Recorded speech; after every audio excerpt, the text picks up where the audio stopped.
Hello? Can we hear? Can we hear now? Hello? Oh my god, my fucking OBS is so like stupid.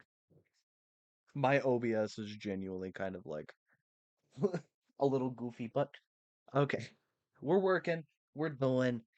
How are you all doing tonight? I hope y'all are doing fantastic. Stoner, cheers. Let me get you. Nope. Ma'am, I'm gonna do it. I'm gonna glaze. Let me get you a shouty. If you do not know, tonight is Stoner's fifth streaming fifth year of streaming straight. She needs go give her love. Yark. Hey. Yeah, we're gonna definitely be fucking hanging with her after stream for sure. It's gonna be fun. Yes. Hello, Willow and Ocelot. I hope you guys are doing fantastic tonight. Mm, okay. Hello, hello. All right, so we are still going on with the challenge. We are at about 48% right now for the channel goal challenge. Um, Also, I did add some new cool things as well. Um, some new redeems. Thank you, Stretch. Ocelot, by the way. I got blurps working, so it should be pretty cool for sure. Um, I just put them all at like 500. Uh, we'll definitely be having some fun with them throughout the night. So tonight we are actually going to be either Lurk Ocelot, and thank you for the spawn, Willow. So we are gonna be thank you for the lurk. We're gonna be starting season three, actually. Um yeah, so this one is gonna be a bit different, I think, compared to some of the earlier seasons. Like we did our, you know, uh fucking horror season, and then we went into the psychological bullshit. That was season two. And now we're actually going to be heading into a little bit more philosophical. Um, but it's definitely, I feel like it's going to be extremely interesting. I think you guys are going to enjoy this season, especially with what our anchor game is going to be. Um, if there are any Nair fans in here, Nair Autonoma specifically, we will be playing that to the true ending. Um, Way later on this season. I mean, I could tell you guys what we're playing. A couple of the games if you guys really want to know, but there's some really cool ones on here. Edith Finch is going to be one of those. That the two Talos games. If you've ever played those are going to be really really cool. Soma, which is a game that I don't think I've seen a lot of people touch Soma. Um, that's definitely going to be. Feel like, oh my god, I am so excited for this season. This is probably the season I worked the hardest on for sure. Um, oh yeah, that's fucking right. So Twitch did launch a brand new feature. So if you guys know, we have our stream streaks normally, but for the people who tend to stream more than three or more days a week, you actually are going to be given a weekly stream bonus. So if you're able to be in all their streams for a week, like three or more streams a week, you actually do get a bonus. I have no idea what this bonus is. Stoner with the fucking 6K. All right, that puts us just over the 50% mark. And so far, Stoner is leading. I swear to fucking God, you're gonna make some stupid ass rule. It's going to break me. So let me just explain to the people who aren't familiar with the challenges. My content is done within seasons. I tend to write the seasons. It takes a little bit of time, but figured why not? Let's have you guys write a season. It'll be from a list of games. We'll go based off that through the Discord, which actually let me get the Discord link going. And let me get the song of the day pinned up there because I can. Fucking Stoner just being amazing as usual. Um, so I have a list of games, and we're gonna do it bracket style, where we're gonna eliminate the games. I will not say what the games are yet. That'll be released the day of us completing that challenge, and then whoever donates the most channel points is going to be able to be eligible to write a special modifier rule that goes into it, based off of a rubric right now. And like I said, Stoner's in the lead with that 6K right there. So, all right, I'm gonna stop talking. We're gonna get into this. And we are going to start out season 3 with a little game called Citizen Sleeper. From what I know, this is going to play a lot like Cyberpunk, or it's got some elements that are very similar to Cyberpunk, I suppose. Um, I only read the description of it, and from what I know, it sounds like Cyberpunk from the perspective of Johnny. So this should be actually extremely interesting. I'm excited to get into this. Um, it's got it's got some tabletop elements as well. Oh, fuck. Oh, we get to actually choose a class? What? Drones and high. An operator works with drones and high precision remote machines to perform complex tasks from a distance. Sleepers assigned to operator work are usually cerebral and precise people. Okay. Extractors work on resource extraction, often in hard vacuum environments. Sleepers assigned to extractor work are often confident, self-sufficient, have a high level of endurance. Ooh. So there's only... Oh, there's 3 classes? Oh, machinist. Okay. A machinist repairs and modifies automated systems used in industrial resource extraction. Sleepers assigned to a machinist work are usually diligent, careful, and structured people. Oh. Some of these are cool as I'm gonna let you guys pick my class. We're gonna pick. So we're gonna do a poll and have you guys pick my class. Uh,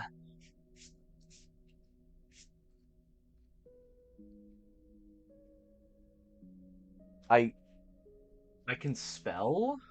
I swear I know how to spell, guys. Spelling isn't hard. Operator and extractor. These are all pretty cool looking classes. I don't know what they do. I don't know how they'd play into the universe. I just know for a fact that there's like I feel like this is gonna play kind of like Dispatch almost, where it's the tabletop RPG elements, but kind of like Warhammer tabletop versus like Dungeons and Dragons tabletop. I don't know. It just all looks extremely interesting, and I really want to see how this plays. You know, Feel free.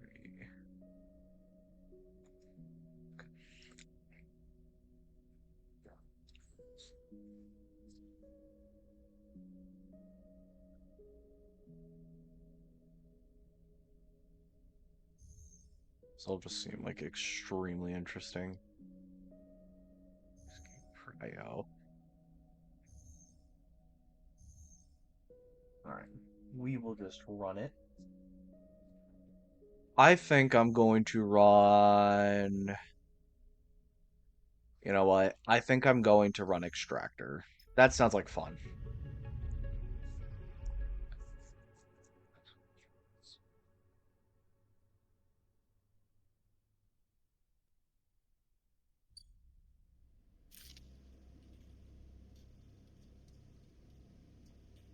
Where are you? The first thing you become aware of on waking is the disconnect, the delay between thinking and feeling, between wanting to act and acting. Minor, almost imperceptible, but always present. So we do have data. Cryo, cryptocurrency stored in airwell sticks of memory known as chits. Okay. It's at its worst when waking, when yourself has spent many dark hours recalling what it felt like to be real, to be a person, to be in a body that was undisputably yours. Indisputably. Okay. A fucking what? All right.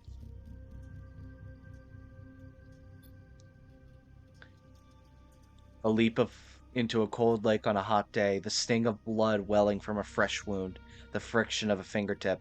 All of a sudden, the memories are closer than you thought, blurring as you approach until you can't tell one from the other.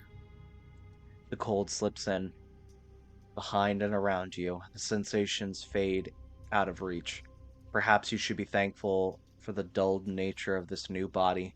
Given your current circumstances, the walls of the container feel immediately present, cold, hard, and at your back and face, cramping your limbs.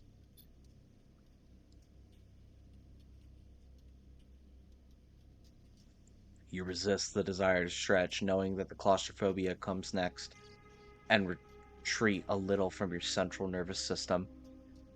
It isn't painful, not like you used to know pain, at least. In emergency mode, pain is a message delivered with efficiency and ease, a reminder that harm is imminent.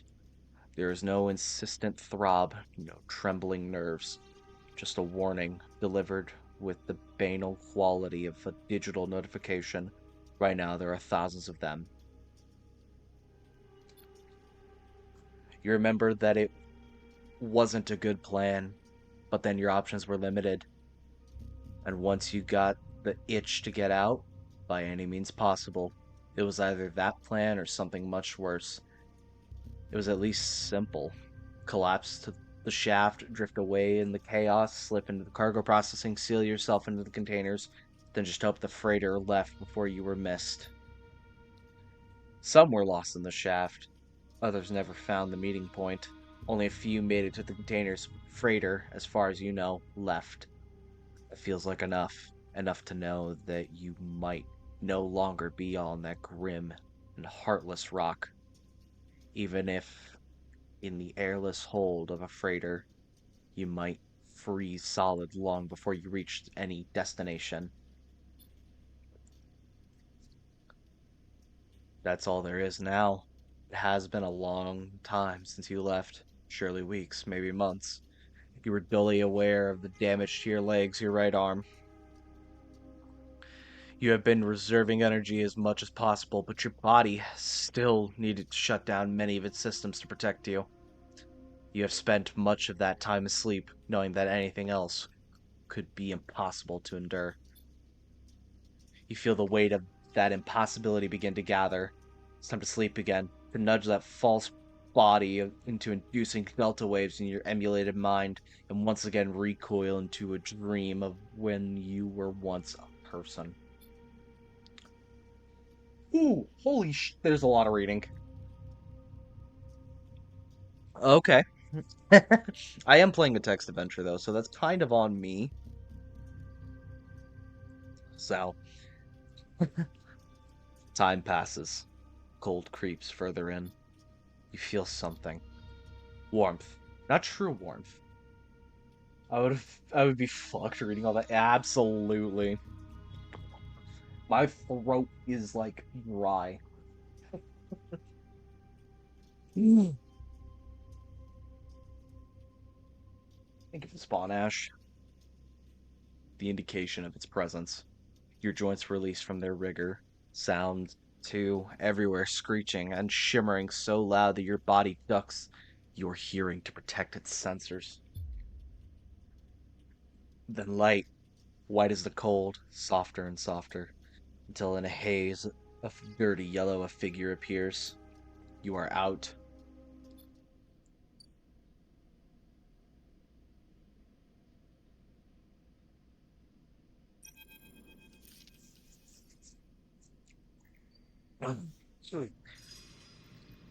Dragos.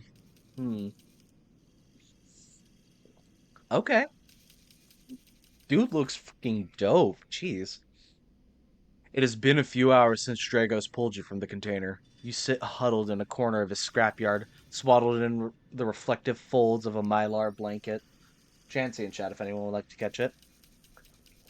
You are slowly coming back to consciousness, back to life, and you stare at the ornately curving element of an imposed heater, or improvised heater. You are surrounded by angular, incoherent lumps of shits, some corroded beyond recognition, others still carrying glassy wounds along their edge where a plasma arc sliced them apart. As you trace their shapes with fogged eyes, you hear a voice. I want to try and come up with voices for these characters.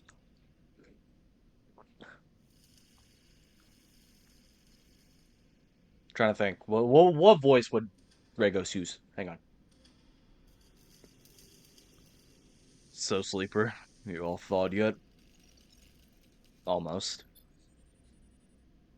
Never seen one of you come in like this. New frames must have better perseverance than Sub-Zero Vac. Seen more than a few of you frozen solid to hull plates or inside outer locks in my time. They weren't so lucky. Dragos comes into focus, shrouded in makeshift tech, his headset with its glinting eyes the mark of a drone operator. On his shoulder, one of his symbiotically linked drones perches, its irising eye locking you with an unflinching stare. Last living sleeper that came through this yard was a while ago. They didn't last long. You struggle to read his expression beneath the tech, but he seems lost in a memory for a moment, or perhaps he's just figuring out what to do with you. What happened to them? He ignores your question. I won't ask what led you to do it. Sell yourself to a corporation. And I suppose you know you can't go back. Your old body, that's theirs now. And you are just software. A rogue emulation illegally possessing corporate property. You nod along. You remember biometrically signing the forms, the cold floor on your feet as you padded to the sleeper cells, the promise of a life off-world. But as you do, you get the now familiar sensation that these aren't your memories. These are things you know, but not things you feel. You are no longer that person. You're an offshoot, copy. What you won't know is what's ahead. At least the last one didn't. There's no easy way to put it. That body of yours is falling apart. It's the same for any sleeper who makes it out. SNR wants to protect their property, but if they can't keep hold of you, well, then no one can. You remember that too, or at least the rumors of it from the other sleepers. Planned obsolescence. Is that word? Jeez. A built-in dependence on the regularly administered supplements that were part of your routine. Stop taking them and your body begins to shut down. Separate from your emulated mind. How long has it been? How long do you have? But for now, sleeper, you're one of the lucky ones. Dracos glances up and away, towards the glassy dome of the yard. The eye is the best place you could be right now. I? Station. You'll see soon enough. Dracos impatiently shifts his weight. Look, I've got things to be getting on with, he trails off. There's an old freight container I've been using as storage out in the stacks. We haven't been pulling in much valuable scrap these days, so you're welcome to it. Something wells up inside you. Emotion, fatigue. You shakily get to your feet.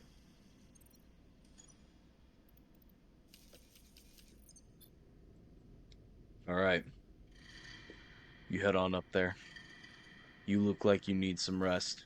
And with that, Drago stalks back to the Rex, his drone already converging on a rusting hulk. Plasma flashes silhouetting his spindly figure as he returns to his work.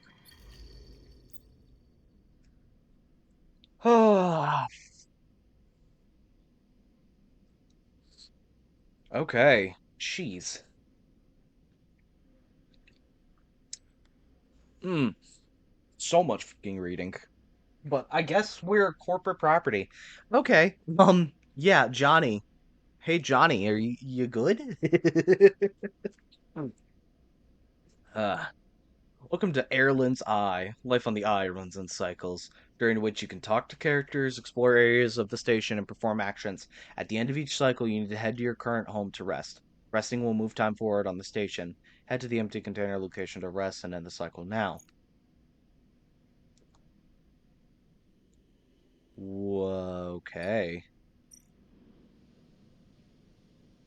So, already liking this a lot, for sure.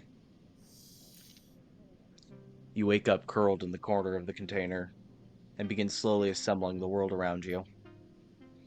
After all this time, you still find this body, the one you wake up in now, strange and disjointed. Its message is readable, but somehow wrong. You sit up, pulling the mylar blanket close against the cold. Oh, here you are, on this ruined station, millions of miles from anyone you know. Are you still in the system? Did any of the others make it out? It's impossible to know. After all this, what matters? Building a life. Obviously, you got to deal with what you got to deal with at the time, you know? Maybe you did get lucky, finding yourself here. Maybe here, on the edge of everything, there's a life for you to build. But before you can build anything, you need to learn how to survive.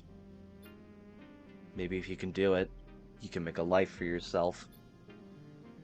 Dragos has left a few comforts in the container: the mylar blanket, the bedroll you slept on, a canister of water, a makeshift electric stove, and some faded sachets of some desiccated powder. You thumb the power stud on the stove and begin to boil the water. The contents of the sachets smell like damp wood, and you sprinkle them into the liquid. As the pungent smell washes over you, images from your restless sleep come back to you. A ring, like a station, but skeletal and ghostly. A web of threads pulling at your skin. A constellation of bright polygonal shapes, like angular suns burning into your mind. There's something unpleasantly visceral about these images, and it is long after you've finished drinking before they've begun to fade. You tidy away the stove as best you can, try to gather enough energy to greet the day. Okay, so this is where the dice rolling comes in. Okay, so condition represents your body, depletes one segment each cycle, but it could also be damaged by violence, injury, or lack of food. If your condition bar empties, you will suffer a breakdown. You have to figure out how to recover your condition now that you no longer have access to corporate pharmaceuticals that were keeping you alive. That's fantastic. Oh my. Okay. Action dice. At the start of each cycle, you can roll your action dice. These dice can be used to perform actions in the station. Number of dice rolled is based on your current condition. The worse your condition, the fewer dice you have. Once you've used your dice, you cannot take any further actions, and you must recover them, rest to recover them ending the current cycle. Okay. You'll also need energy to survive. This is represented by your energy bar. You can refill the energy bar by eating, but first you have to find somewhere to get food. Your energy depletes by 2 segments each cycle. If it becomes empty, you will be starving. When starving, energy loss becomes condition loss, and your condition will also depletes at double the rate per cycle. Okay. Dragos is standing in the corridor when you close up the container. He's still wearing his headset, and in the harsh light of the corridor, you realize it's implanted. A drone sits on his shoulder, its cache of sensor eyes rapidly irising. How are you feeling? I'm okay. The drone chirps. Good to hear. Good to hear. You notice that beneath the operator's rig, his skin is marked by burns and blotches. I know the container is a munch, but it'll keep you safe. He pauses. So, I'm not going to chit-chat too long. You well enough to work? Sure. That's coming up in just a minute, guys. All right, then. He nods. At the yard, it's simple stuff. We hack these old hulls down, sell them off to The shipyards or the bright market dealers for cryo. Occasionally we'll pull out some tech, something with a bit more value, but most of what comes in is scrap. It's hard to find good hands here, but I figure as a sleeper, you'll be used to the manual labor, and obviously I'll slip you a few chits of commission based on what you turn up. Chits? These. He pulls out a handful of small metal bars, air-walled cryo, isolated from the market. It's what we use for trade out here. Stuffs them back into his pocket. He shuffles his feet nervously. Look, I wouldn't usually do this. In my opinion, you'd be best suited moving on as quick as you can, and sleepers, well, he trailed off. But things being the way they are, for me at the yard, he pauses. I need the help. I'm happy to. Okay. He pauses, thinking of something to add. Look, just come down to the yard when you're feeling a little fresher. There's plenty to do. Will do. He nods distractedly and turns and walks away, the drone hopping along ahead of him. See you later, he calls back. Looks like it's time to get to work. So, we could do a lot of things. It looks like. Oh yeah, this feels like fucking dispatch. Alright, let's head to the yard then. Mm.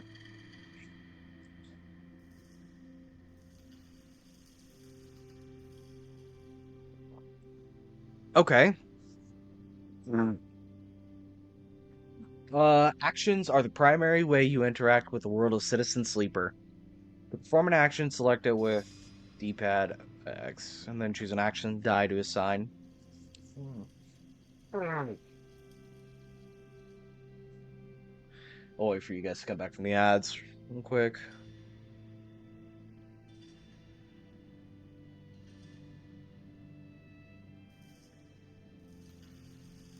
Great.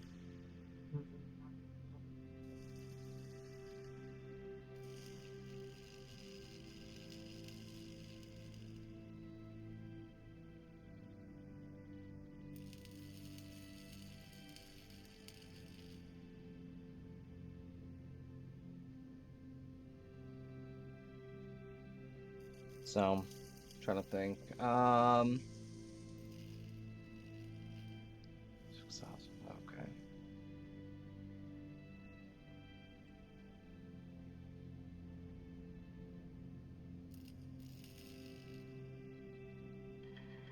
Okay.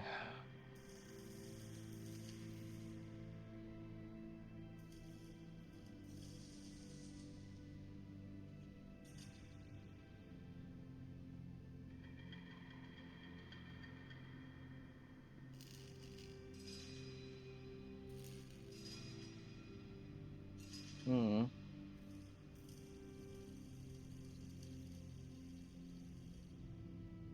All right. Welcome back from the ads, everyone. I know the ads aren't great, but I like keeping pre-rolls off. I won't lie. So, okay. Um, Actions reward you based on clock progress. You want positive, neutral is okay. Don't want negative. Got it. So 6 glowing fully blue or fully blue. How is that blue? Okay. 6 glowing fully yellow. Jesus. Okay. Yep. Okay, so one type is either critical or repeatable action. The risk. There's a risk level involved. Okay. No loss of condition.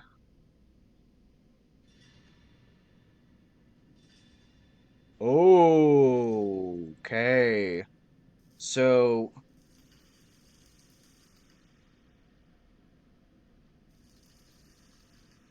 okay, so this is like, okay. I see how it is. It's like you're rolling checks. Is all you're doing. Which is pretty nifty if I do say so myself. I do enjoy rolling some skill checks every once in a while. I hope y'all rolled initiative coming on in here. So, um, they're either safe, risky, or dangerous. Safe is the safest, doesn't matter what happens. Risky, you can lose cryo energy. Negative, if you hit negative though. Negative on danger is condition loss, but neutral on danger is cryo energy loss. So you want to hit positive on danger. Okay. Skill or action requires either engineer interface, endure, intuit, or engage. Okay. So that's the skill it needs. And it's got a modifier with it too. Okay. But some require it to happen. Okay.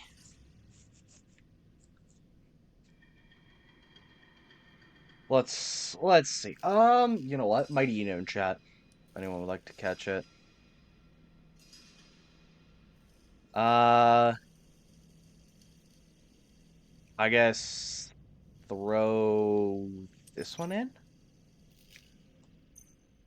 Work that. Actions often progress as clocks. Clocks are displayed below the actions to fill them, and they track your actions and how well they affect the world. Filling a clock means something good or bad is about to happen. Some clocks, such as one tracking Dragos' depth, are cycle clocks. These clocks tick themselves once each cycle and can complete without player input. Any active cycle clocks will be displayed on the icon of the location. Okay, so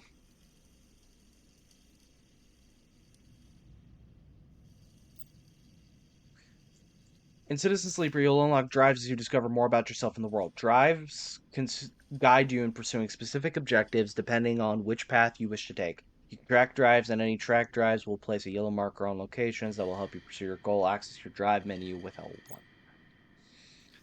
You can now freely explore Airland's Eye and make your life for yourself around here. Try tracking a drive to help you survive. Look for food to keep your energy up and a way to recover condition. Fill clocks to progress stories and find new opportunities. Remember to end cycle at your home when you are out of dice. Okay.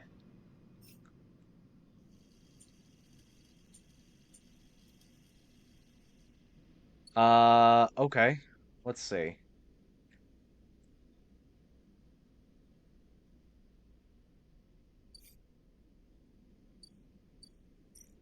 I think there's a doctor here. There's a doctor somewhere.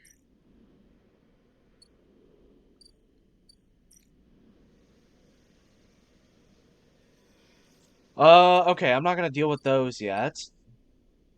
Bright market.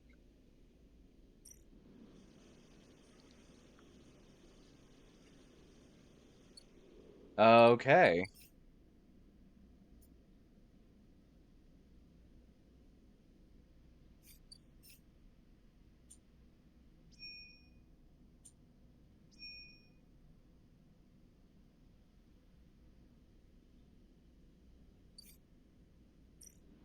I think that's how you do it. Okay, so I'm just gonna work in Drago's yard right now.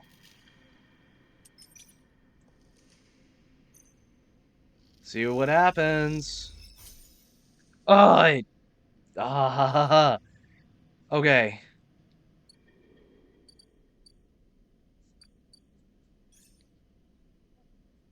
Oh, we get upgrade points too. Okay, that's cool as well. So we will be able to actually upgrade ourselves.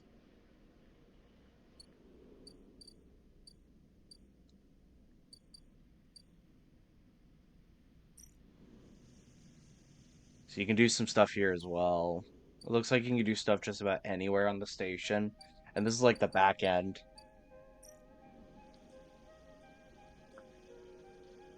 Okay. Maybe I should have used my big die on like that one. One of these two.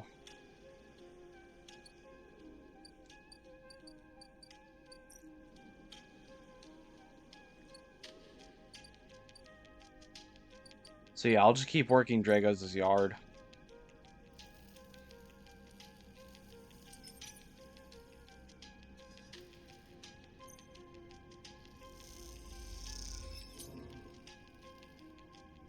Negative outcome. We got 5 cryo. This is gonna be -2, isn't it? Yeah, okay.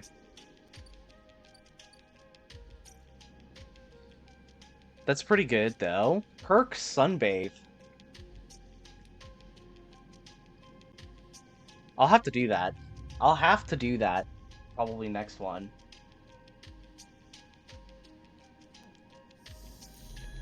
I'm starving. This time you don't wake up. Instead, the ghost of the station, that shifting skeletal ring surrounds you. For a moment you are gone, absent from your own body, stretched out across a colorless void. Then the connections begin to establish themselves, the threads tugging on the edge of your mind. These threads become vectors of exchange and then extensions. As you feel your thoughts slipping away down them, dissolving into the millions of distributed nodes they connect to. You see the station. No, you feel the station like a web of texture in a smooth black liquid. Observe it. Even though you have no eyes, no sight, you can see. Thank you for the spine, Stoner, and cheers.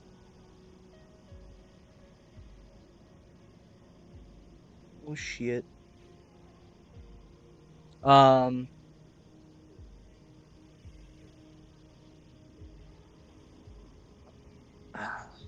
feel the map of the station. No, not the map of the station, but the map of its connections. It is a looped cloud with spokes and spires that jut out into space. It is an ingrown thing full of obsolete loops and severed pathways. It's the system. It is a system, a map, and a territory all at once. You excited for your anniversary thing tonight, Sonner? I hope you really are, because it's gonna be a good one. It's gonna be good. I can already call it right now. It's gonna be one. It's gonna be a good night tonight for you. Hell yes, I love it. I need to actually. I saw Dis live the other day, and I was lurking on her thing, and she's pretty. She's a goblin, a little gremlin, so it's kind of funny.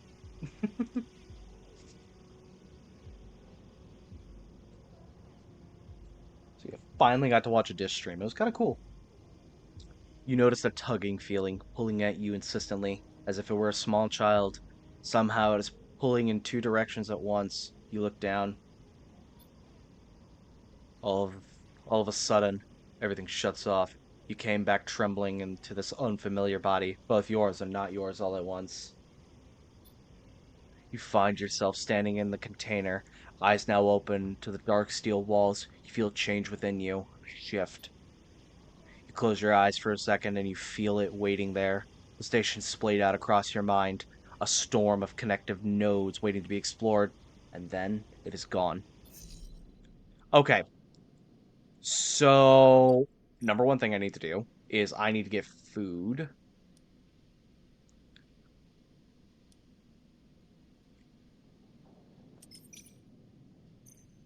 I hope this works. She is definitely amazing. I got energy though. That's good. Okay, I'm gonna head to the Bright Market. I want to start exploring this. Yikes.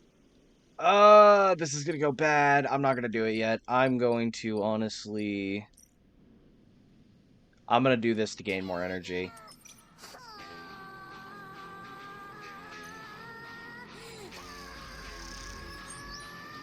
Hell yes.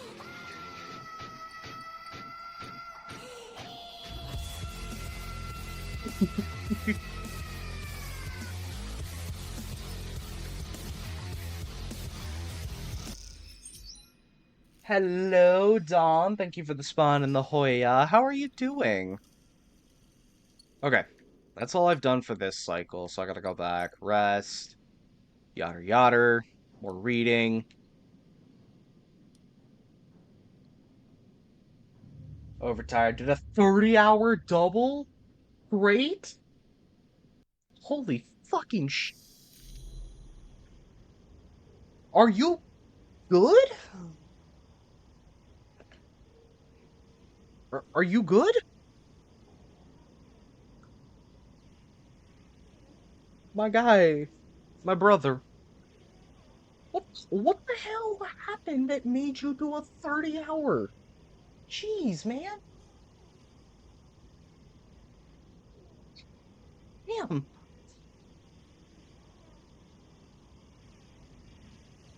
Again, the skeletal ring of the station fills your mind.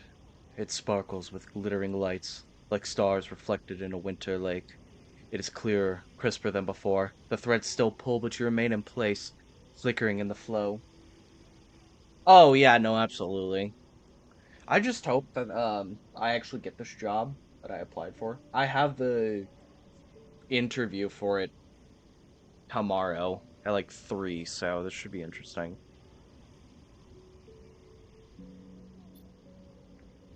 Between the threads, you see bright shapes, caches of shimmering light beneath transparent crystal forms. You follow the path of a thread across the ring through these forms, then leap off into the void. Oh, what the? That's bullshit. That's so bullshit. But damn, did you at least get like a? Well, you're gonna get fucking hella overtime. First off, second off, did they at least let you like take a nap or no?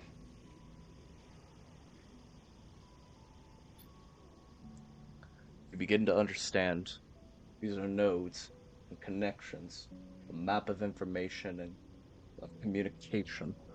There are so many layers, so many loops that it seems almost impossible to parse, but you begin to try.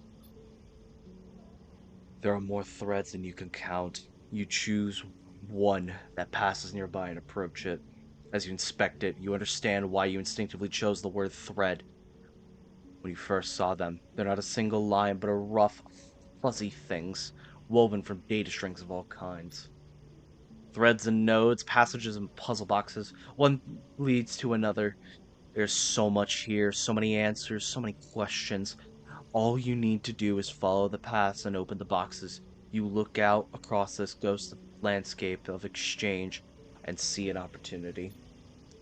But then the insistent tugging again, pulling at you. You look down and see two lines, two threads pulling in different directions, as if they are tied around you. The first thread leads out away from the station into the inky black. Someone out there is tracking you, hunting you, following the thread to you. They are in a ship, and the ship is approaching ever closer with each cycle. The second thread leads in, pulling deep into the station. Your gaze falls in. This time you see something, a shimmering sphere shimmering above a strange angular body. The pulse shoots out from it, passing over you like a torch beam, testing you, hasting you. You open your eyes. Time is short. Yeah, holy sh! Someone is hunting us. Well, shit. Well, shit. I knew this wasn't going to be easy. Jesus fuck. Okay. Something has changed inside of you. You can now access the data cloud of the eye, a network of decaying protocols and data caches. While there, you can use dice and items to access systems and extract data. But be careful. These networks are old and strange. First trying to talk with you on and off. Holy sh! That's cool! No, it's oh my. No overtime, but because of the week change. Bull. Yeah, that's bullshit. I'm sorry, that is just utter bullshit. Okay, we are going to. I'm just going to quickly use one of these to do this. I got such good odds, actually. These are really, really good dice rolls. Jeez.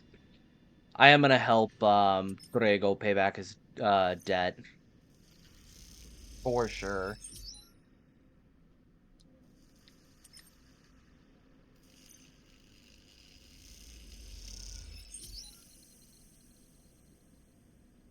Okay. And that's mostly it. We do need to find a doctor, though. What's up, Dragos? Yeah, that's fucking bull. I really do not like how some people do overtime sometimes because okay, so little little bit of personal stuff. Um, I have a couple people in my family who are medical professionals inside of hospitals. So unfortunately, I have heard of that happening, and I hate that it happens. I really, really hate that it happens, but at the same time, it's some like it's fucking bullshit that people will sit there and like, oh yeah, yeah, because you did a 36-hour shift, and this is an actual scenario from Saturday to Sunday, because week changes in some hospitals Saturday to Sunday, you don't get overtime because they do their overtime on a weekly basis. So it's fucking dumb. I need to get my condition up really badly. You arrived into a buzz of activity at the yard. Red blinking lights flash across the vast dark shape suspended below the dome. They flicker across scorched hull plates and bent structures, spilling from holes in the twisted shape. The cutter is huge and has been torn apart in some violent encounter. She's a beauty, isn't she? Drago stands to the side, focused on the hulking ship as it is lowered into the yard. She is. I should thank you. This place was on its last legs when you turned up, and now look at this. The ship descends slowly, its interior visible through multiple hull breaches. You struggle to gather the same enthusiasm as Dragos for this monstrous craft, but you can't help but think what's become of its crew. What happened? What do you mean? He glances at you. I managed to convince our salvager friends to give it to me on credit. That's what happened. Like, mm, okay. Okay. Um, no, what happened to the ship? Not my concern, he shrugs. The ship creaks as like a calving iceberg as it reaches the base of the yard. Dragos is visibly excited. I know I said you shouldn't stick around, but I'm gonna need some help with this one. The drones begin to crawl over the hulk, their lights illuminating flashes of dented hull. I'm so exhausted I'm wide awake. Please tell me you have tomorrow off. I am begging that you have tomorrow off, legitimately, because it is so infuriating that you don't, that you just did that shit, man. Like, I'm mad. I'm genuinely upset that you did that shit because it's bullshit. Watching, you wonder if you arrived in a similar fashion, locked inside that container, the wreck of the Essen Art freighter lowered into the yard like a corpse ready to be butchered? Or was the container delivered to Dragos on its own, a womb for your rebirth into the strange station? You shudder. Perhaps if you could learn something about this ship, you might be able to trace the path that led you to this yard. I have tonight off and work tomorrow. Oh my god. Drago squeezes your shoulder. "Ap- After these past cycles, I think we are up to it. What do you think?" He sees the fading name of the ship emblazoned on its side. Winter Light. That's so... That's so Ashton. But hopefully you do have a weekend coming up. Hoping. Because if not, I know people with access to pigs. Let's do it. He claps you on the back. Glad to hear it. Come back in a few and we can make a start. A real beauty, Dragos repeats, perhaps just to himself. You take one last look at the shattered ship as the drones start cutting, then slip out of the yard, feeling suddenly cold in the empty passage. Alright, we need to end the cycle. Oh, yes! Yes! Hell yes! We got upgrades now! Each drive completed unlocks an upgrade point for you to spend on upgrading your character. Ooh. Okay. We need to start working on doing something.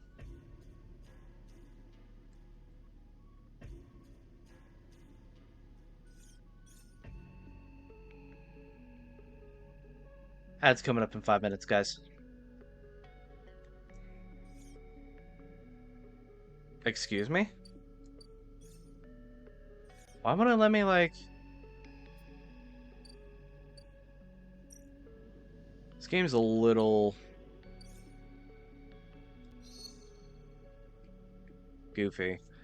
Chance to gain random scrap item or on engineer actions. Let's do that. Because we're doing a lot of scrap actions. Study the winter light. I would like to find a doctor next, I think is what we're going to do. Because we need to start getting our condition going.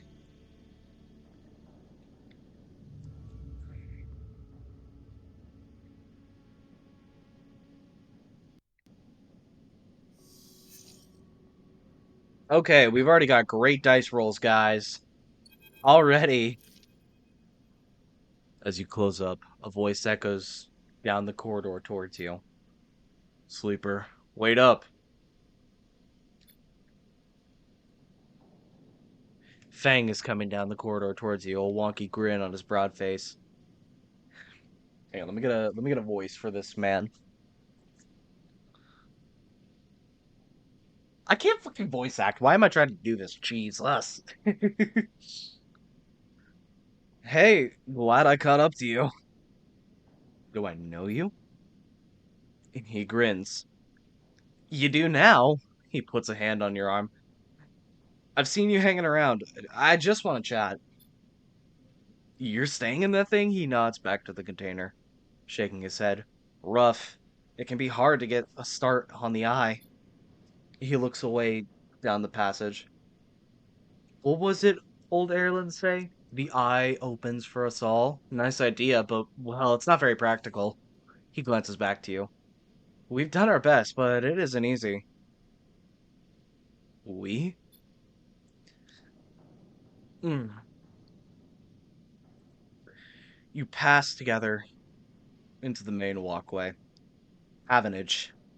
We are one dysfunctional family. Fang puts an arm around you. I'm not part of the security branch, though. Don't worry, I'm with systems. Avenage? Think of us as an administrative association for the eye. Depending on who you talk to, we either emerged as a response to or a continuation of Andre Elan's original union. He smiles. Personally, I avoid the topic. He stops you in the quiet passage. Look, I'm not. That's not what I'm here to discuss. I've been seeing some unusual network activity, and, well, I know a little bit about you sleepers. I have a small proposition for you. He glances around, but this isn't the place for it. I have an office that's just across the way. Give me a cycle or two to prepare, and then, when you are settled, stop by. He lowers his voice and gives you a dark look. In truth, I need you. If what they say is true about you sleepers, well, there's work to be done. Pats you on the back, his voice bright and dark look suddenly gone. Stay clean, sleeper. He walks off down the passage, raising a hand in farewell. Okay.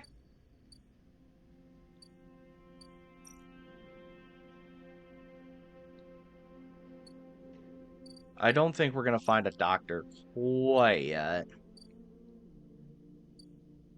Rotunda. These are all bad ideas right now. We'll head to the Bright Market, maybe.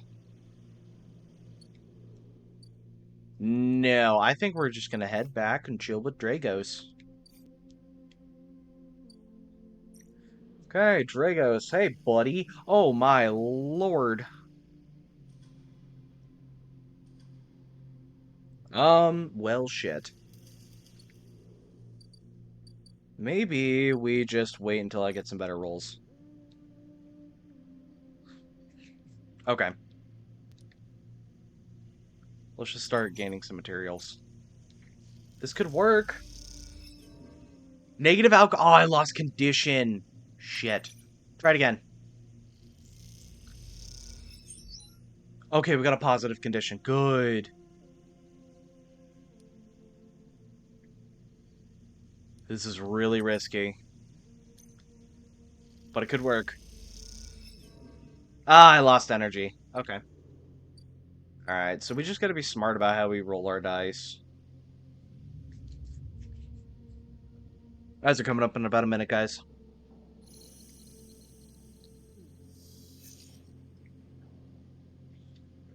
We, damn,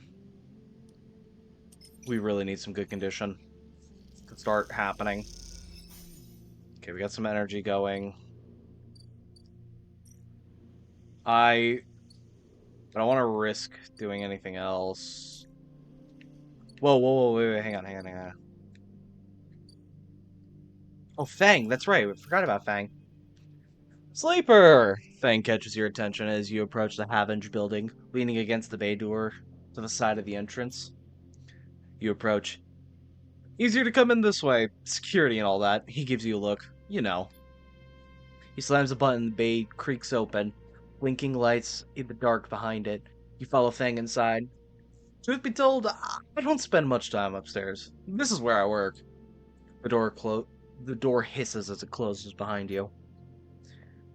The bay is filled with pieces of hardware, all rigged up to generators and diagnostic slates, and things you don't even recognize that glow with a blue screen light. There is a chorus of hums that blends into a single wave of static, filling the dark corners of the room. Fang leans on a server stack and gestures around it. You like it? Oh wait, hang on. Ooh, ooh. What is all this? He taps a nearby server stack, which bleeps in response. This is my treasure trove, all dredged up from the sea of systems we call the Eye. You wouldn't believe what this place runs on. Oh shit. 90 seconds. Alright. I'll be back in 90, guys. I'm gonna stop right now for now.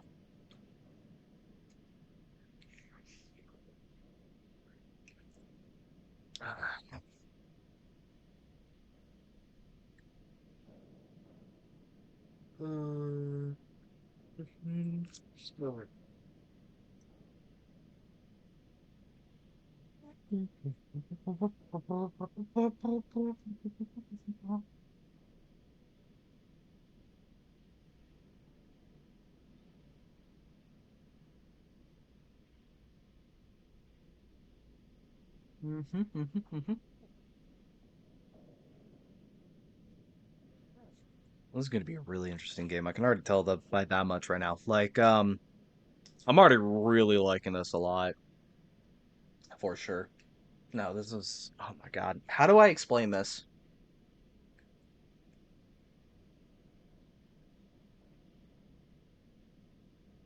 I don't know. I feel like this is a good game. I want to know who's hunting me, though. That's what I want to know is who the fuck is saying, I want you. Yeah, I'm hunting your ass. Fuck you. I really do need to I need to figure out how to get condition up. I could go try the bright market. No, I should have taken that 1/6 roll and done the bright market. I feel like. Because it would have been fine. It would have been easy. Like, I could have even taken a 5 roll and done that. Alright, welcome back from the ads, everyone. He steps over to a towering block, speckled with vents. I don't know why I had trouble reading that, but I did. Some of these systems are built from the original station, AU1. The one Solheim built. We had to invent new components, repair things we'd never built, reverse engineer entire subsystems into existence. Residents here look up at the eye and think they're seeing a constant concrete reality. But this place is a system of in constant flux, decaying and growing, collapsing into new configurations. He walks down between the hardware stacks and you follow. We are keeping this place alive, but also remaking it into something new, dragging it away from those corporate origins. He stops. At least that's what I'm trying to do. So it's a ship of Theseus type thing, what we're saying.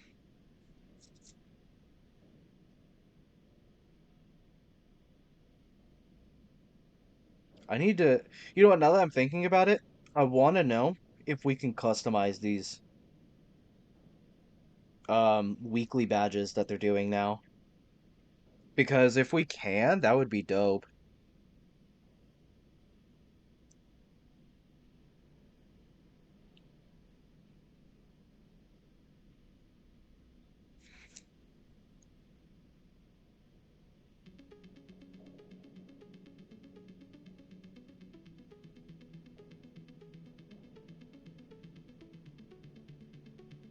Alright.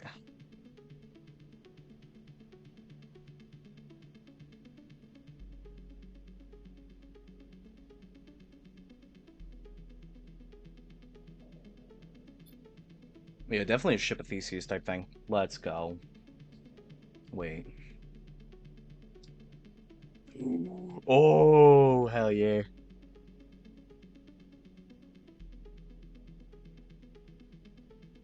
Lol. Oh. He turns back to face you, among the flickering machines humming all around you. I know you can see this too, Sleeper. All these systems and sections. You can, can't you? I can see it. Squelch it in chat if anyone would like to catch it.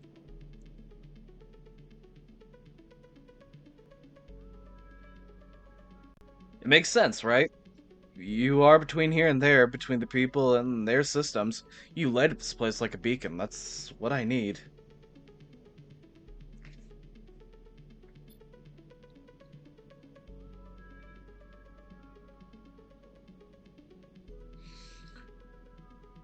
You glance at the lights around you, and as you do, they seem to flicker, to realign, to follow your gaze. Fang notices it too. I'm guessing being a beacon isn't always ideal when you're on the run, though.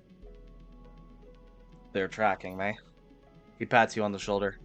Maybe I can help with that. There's a lot of old growth in this place. Subsystems they can't see. Access protocols lost to time and decay. Secrets. A shitload of secrets.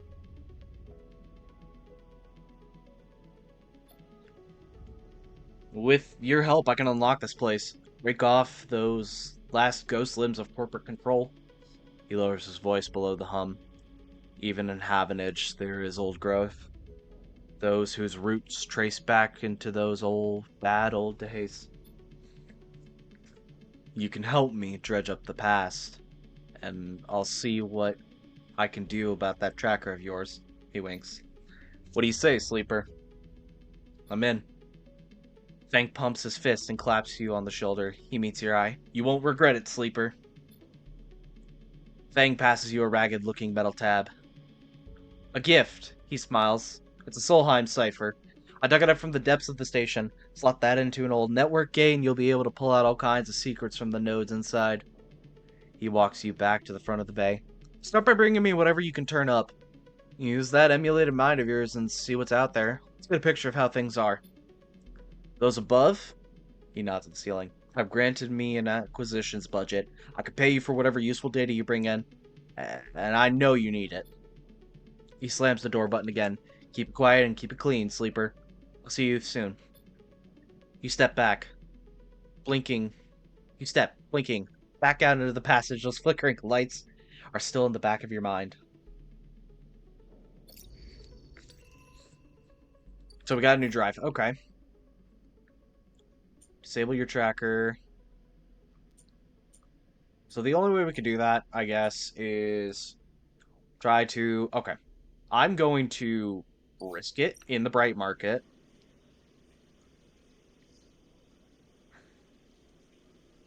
There is a fair bit of chance I'm going to fail. Let's try it, though. Oh! We lost some cryo, but that's okay.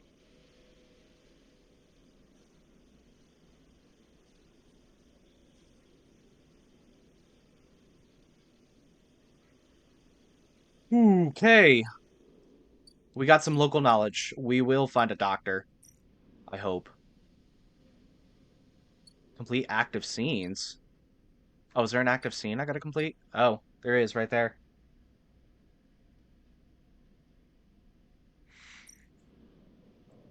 Deliver data. Input one Solheim's data. I don't have Solheim data. Is there another scrap freighter? Wait, I can put 20 cryo in? Hold up, wait a minute.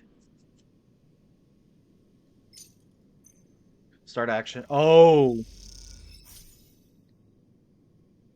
Huh. Random scrap item.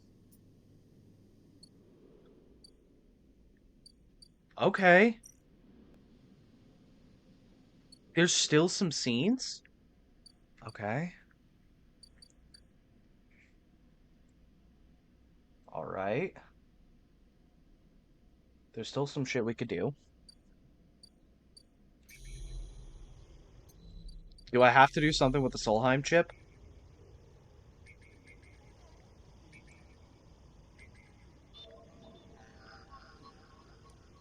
I don't have any. Oh, so you have to match the dice. What else can I do? Oh, there's like a fucking bunch of a bunch of fucking scenes. Oh my.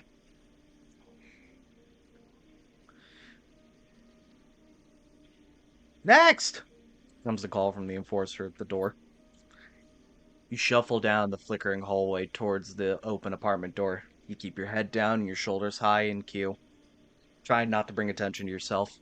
You were thankful for the tip off that a doctor was operating out of this place, but now that you were here, you aren't even so sure. The gang enforcer at the door, the flickering light strips of decaying hab block, they have all made the long queue a test of your nerve. But your options are few, and without a supply of stabilizer in this body, your body will. You suppress a shiver and shuffle forward to the front of the queue. You try and find something to distract yourself. Good side. You lean against the door frame and look into the apartment. The entryway is dark, punctuated by green indicators of stacks of sealed containers. You lean in and see amber light filtering through the far doorway screened with plastic sheeting, beyond which blurred shapes move. The slap of the enforcer's palm against the doorway jerks you awake. Wait your turn, he growls. A few moments later, a figure pushes through the doorway, and you catch a distant voice. Send the next one in, Toshiro. And the enforcer jerks his hand and you slip inside. Jerks his head and you slip inside. Lol? Passing through the dark entryway and pushing through the plastic sheeting on the far door.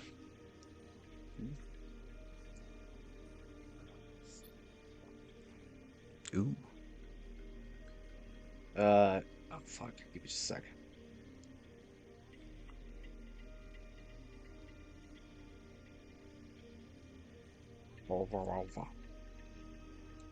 Sweet. The room beyond is bathed in a warm light. A floored-ceiling transparent panel gives full view of bright market sealed roof and the buzzing traffic above, and for a moment you are transfixed by the motion. Okay, Sabine. I see you. Come, sit. A sharp voice calls a sharp voice, and you see a silhouetted figure turn away, replacing the plastic sheeting over the frame of a simple folding bed.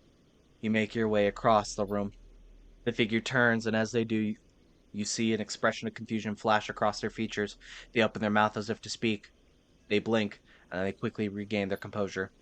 Please sit, they gesture to the bed, and turn to an open case of tools on the table. You sit. Sabine turns, a compact diagnostic scanner of some kind in their hand. They hold the scanner. They hold it to their eye. Remain still, please. Oh my, I didn't fucking open my water. I thought I did. Lol?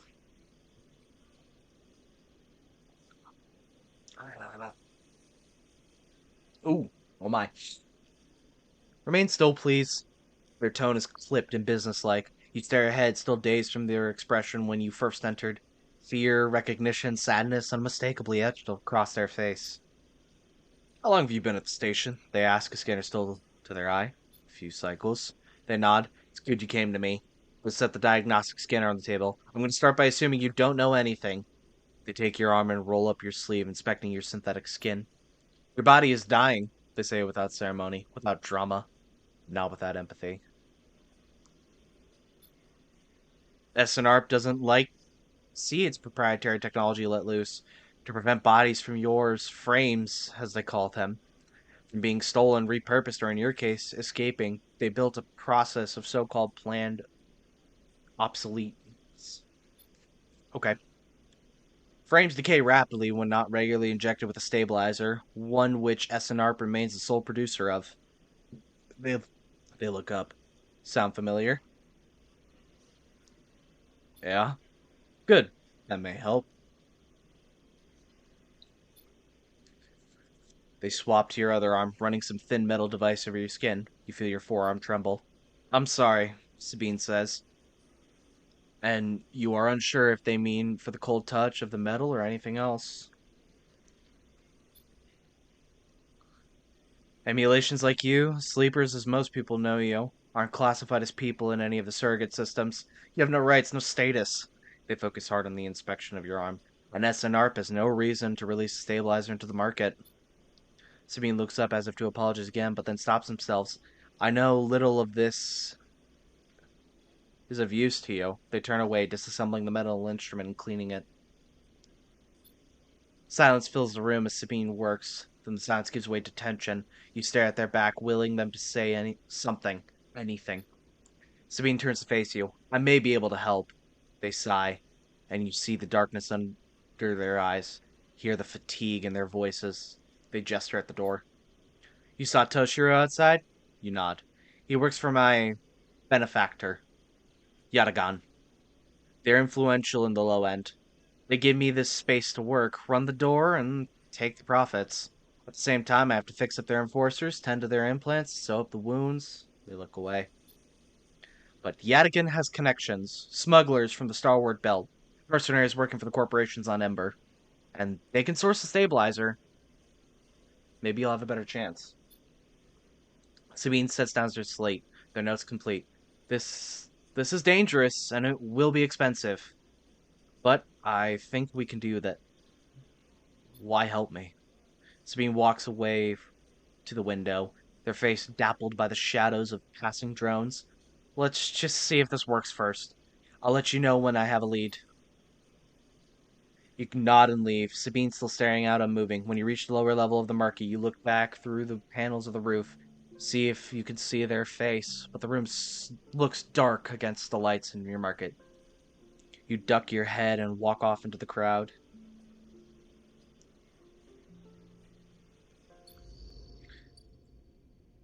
Okay, so that's just gonna take some time. Emphas is busy, his broad face uplit by the makeshift gas burner in front of him.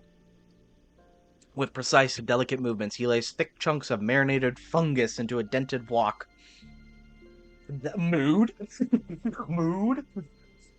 I would do that with my wok too.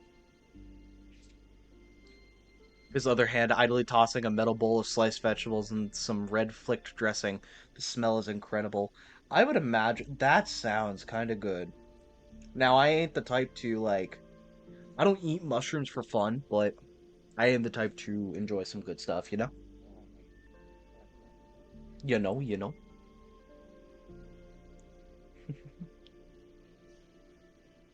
Sure.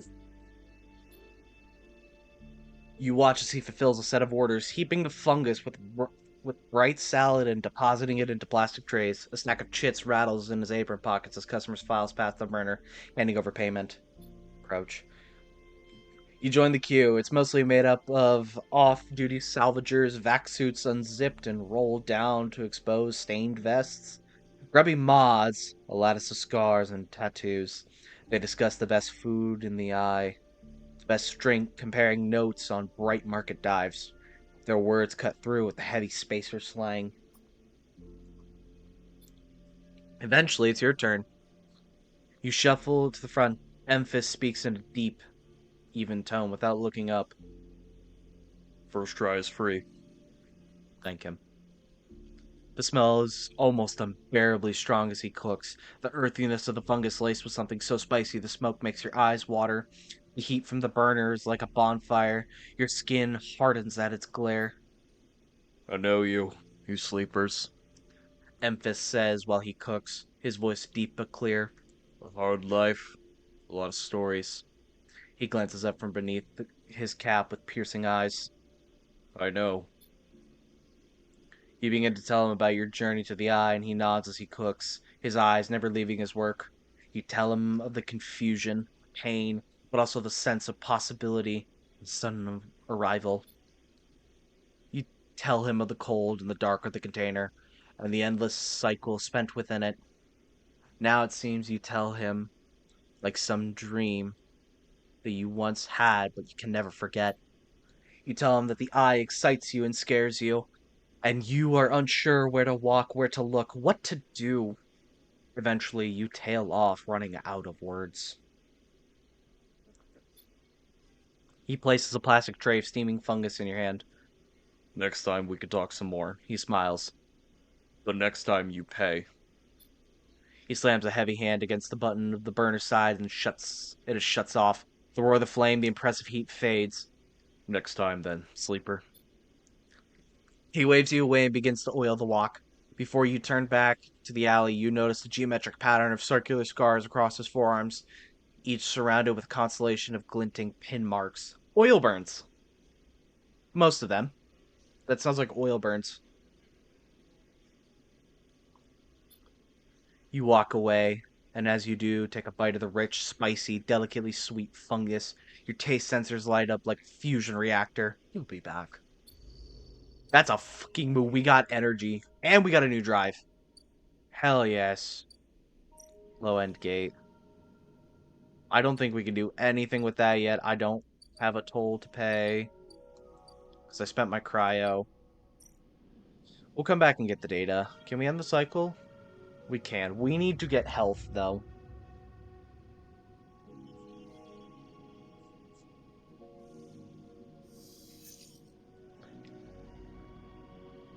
Okay, there we go. We got some really good rolls today, but I only have two, which is a problem. So I think we go back to... Well, what can we do over here? You know what? I don't want to ball with it. Give me some more scrap. Okay, what do we get? Scrap components, ship mine fragment. I kind of want to see, you know what? Ball out. 100% possibility of this being completely fine. And we got energy. Hell yes. Alright.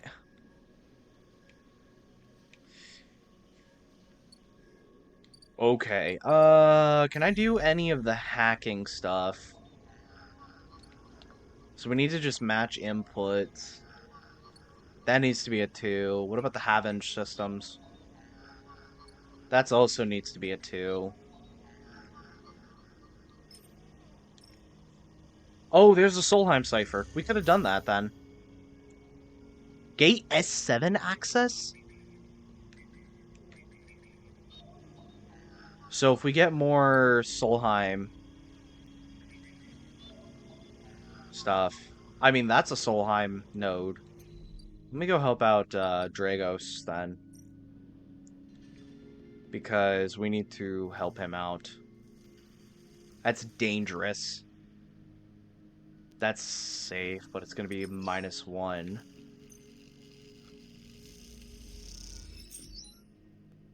Okay, so we got more good stuff for the Winter Light.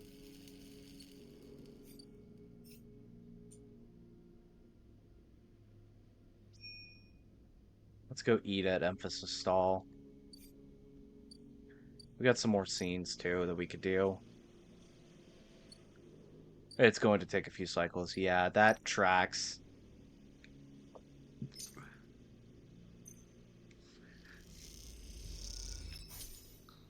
Nice, we got some fungus.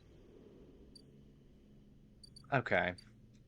And you know what, let's buy one last bit of scrap. Nice. I lost some cryo, but that's fine. Anything good? We haven't completed a drive yet, so I think we can just rest. Hate that we're going to end up probably next cycle at 1 dice. This next cycle that we're heading into.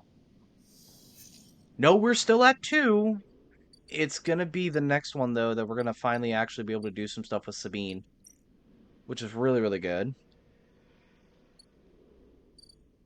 I bought all the scrap I can get from here, it looks like.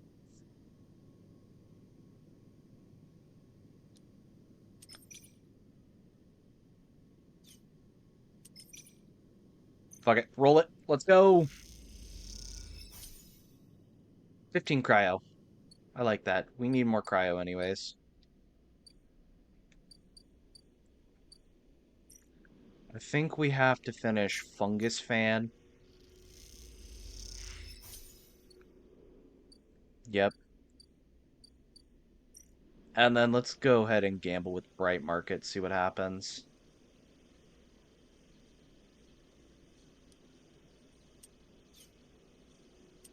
Unavailable. So I can't do anything with the Bright Market. Alright. Then let's help Dragos again.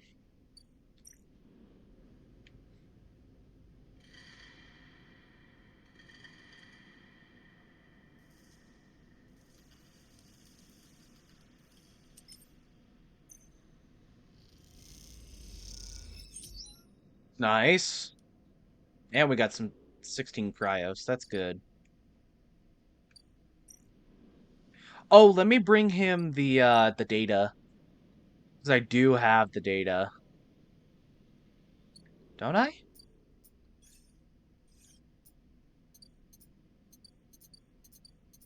Didn't I not get the data? Okay. Well, never mind.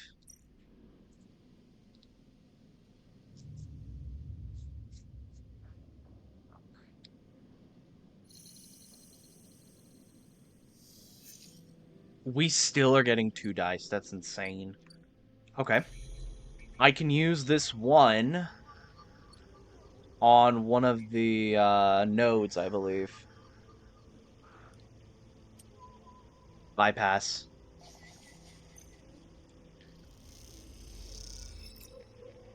Encrypted data. Oh, hang on.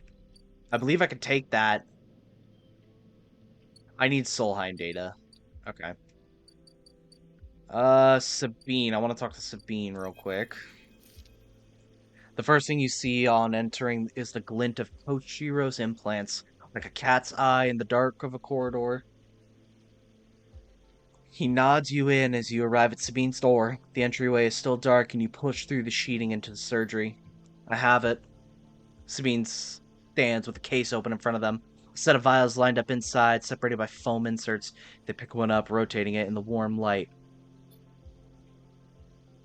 I have no idea how yet again they trail off. We should treat this with caution. It looks authentic, but I have no idea if it really is what it appears to be. I don't care. I appreciate your enthusiasm, but we need to be careful. Unfortunately, I'm not sure we have another choice. They gesture for you to sit on the bed. The stabilizer works under a similar principle to an immunosuppressant in the transplant operation, in that it stops your body from rejecting the unfamiliar part of itself. In the case of your frame, the unfamiliar part is each of your biosynthetic organ groups, which over time are identified by your body as foreign material and therefore must be eliminated. Sabine holds up the vial of a would-be stabilizer. However, unlike the immunosuppressant, the stabilizer doesn't do this by limiting your entire immune system. Instead, it re-encodes your biosynthetic organs with the new protein chains which act like passcodes within your immune system. The stabilizer refreshes these passcodes, keeping your frame from rejecting all of its own organs. Which means the stabilizer should be able to encode any organic or biosynthetic matter to be accepted by your immune system. Fuck you. We ballers. We ballers. We ball out. You know? We have to. Ain't no fucking way we ain't gonna ball. They glance away. At least if the stabilizer is genuine, the only way to know for sure is to inject the vial.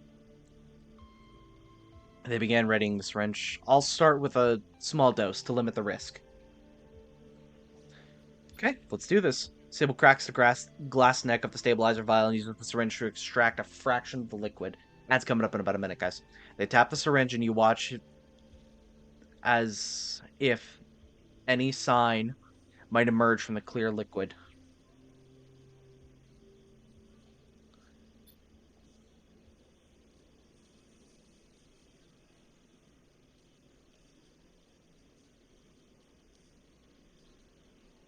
Uh, okay. You barely feel the needle, your frame registering the initial injection, but with little response.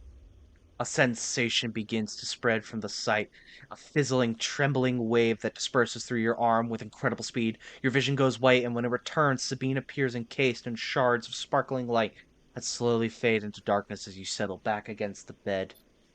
You swim in darkness, muffled noises like an argument heard from underwater, prickling waves of cold. When you sit back up, Sabine is sitting in a chair by the window, facing away from you, backlit by the glow of the slate. Awake?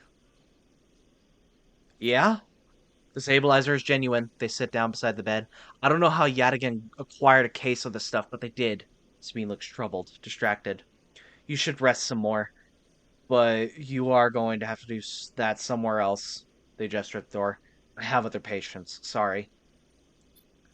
Sabine nods toward the case. I'm afraid I can't offer you any more doses. You're going to need to pay for your next dose.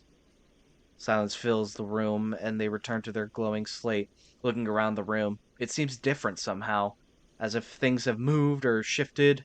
You wonder how long you have been out. Sabine? Nothing comes free, sleeper. Remember that. You manage to get to your feet and wander into the hallway. The queue stretches down the flickering corridor. Toshiro stands impatiently by the door and fixes you with a glare as you leave.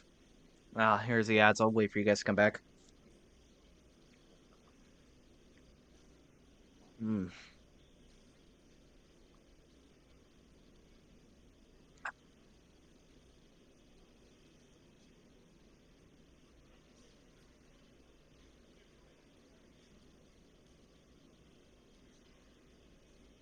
Oh my god. Yeah, so not only do we have to manage our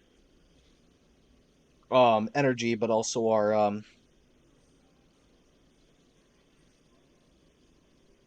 condition, which is through drugs. We got mafia drugs, guys. Like I that's fucking funny. We survive off mafia drugs and mushrooms. What is this cowboy bebop ass shit? Like that's insane.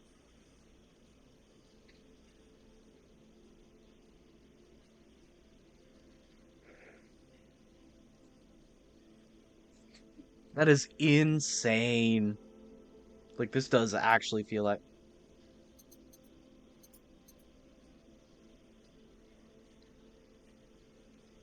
so this is just I feel like this is gonna be like Cowboy Bebop meets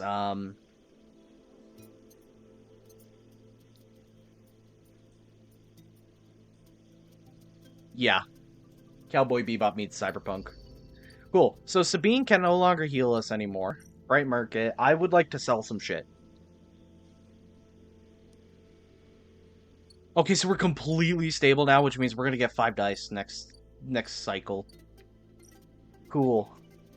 Order the fungus. I like being a fungus fan. And we're gonna go ahead and chill with these guys. Get some scrap and some money. Cryo, I should say. And then we're good. Okay, we're actually doing really good right now. We do need some more energy. Oh my god, we have 5 dice again. Y'all, this is good. We can actually start hacking some stuff too. Bypass, extract the data. We got another encrypted key.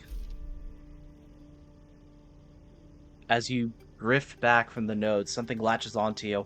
A thread strung tight around you. It tethers you in place. A taste. The voice makes you shiver.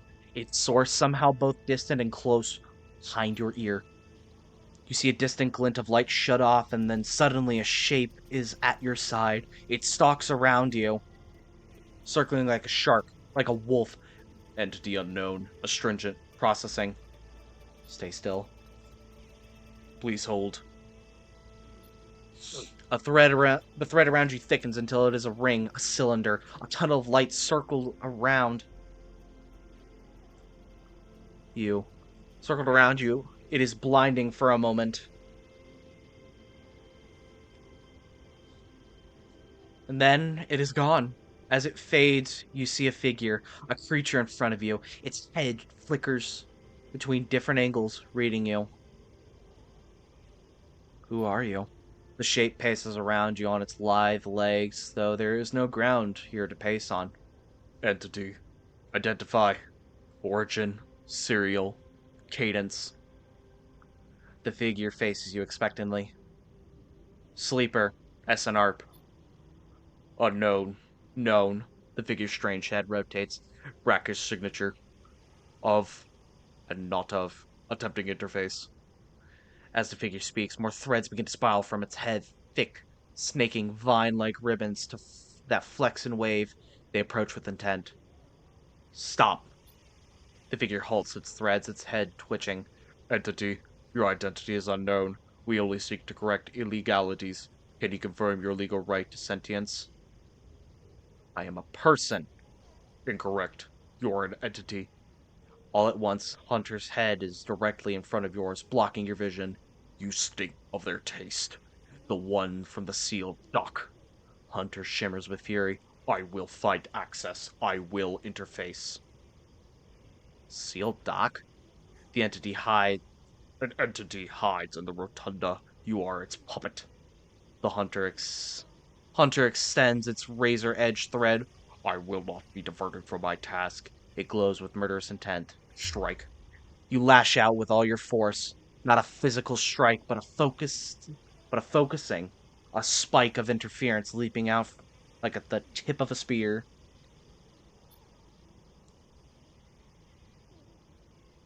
Hunter stumbles, shifts, separates. You open your eyes, blinking back into the station light, shaking with fear. That's insane. So I pissed off Hunter. Oh, a merchant. 60 cryo? That's insane. So there is a point where you can piss off Hunter.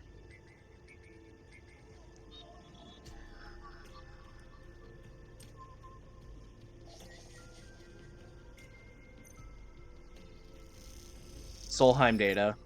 That's what we need, right? That needs a 4. And it needs to match, I believe. And that needs a 2. So let's head over to Fang's Bay then and give them some Solheim data. Nice! We got some money. We can actually do some work with Emphis too. I don't care about the stabilizers that much right now. What I would like to do is look at the bright market. It's -1. It's worth the risk. Oh, it's still risky, so... Maybe we do something in the Rotunda, or no. Let's just head over back to Dragos. And we got some shit we gotta do.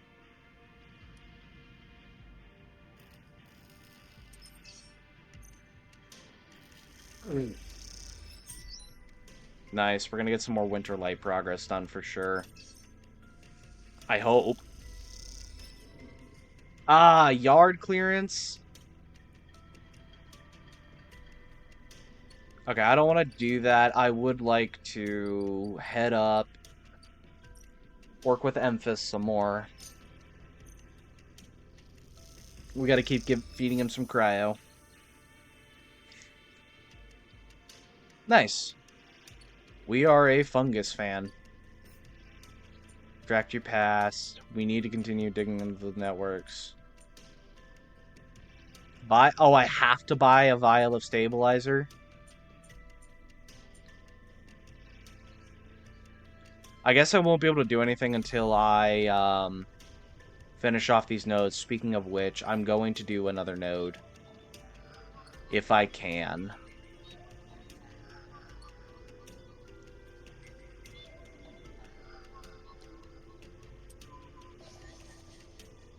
Hunter can suck my dick.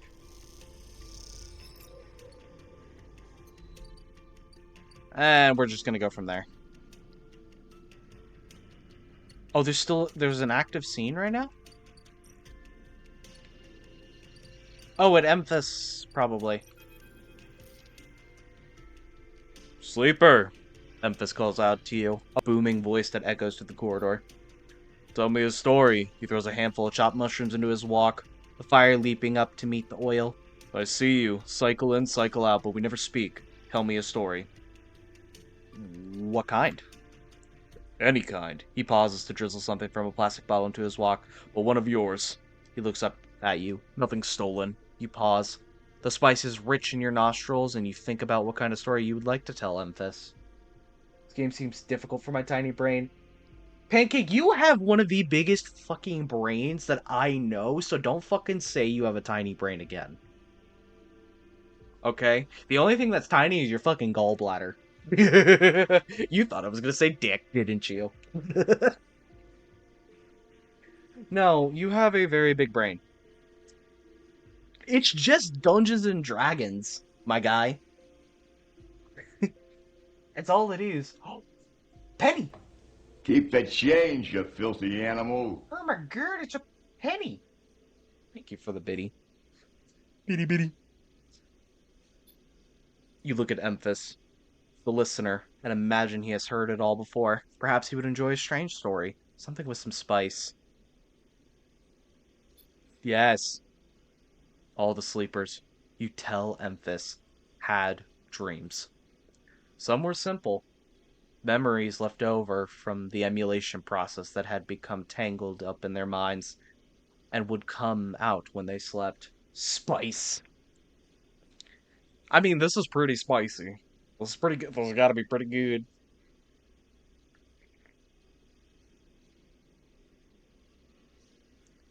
It wasn't rare to hear a sleeper in their dorms cry or scream or cry out in the night. I forgot my spawn, my Scully minion.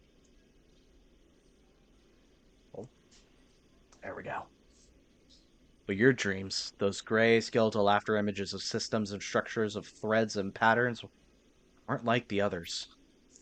They weren't memories or nightmares, they were reflections of reality. Distorted, yes, but somehow true. You learned back then to keep quiet about them, to let them flow through your mind like water.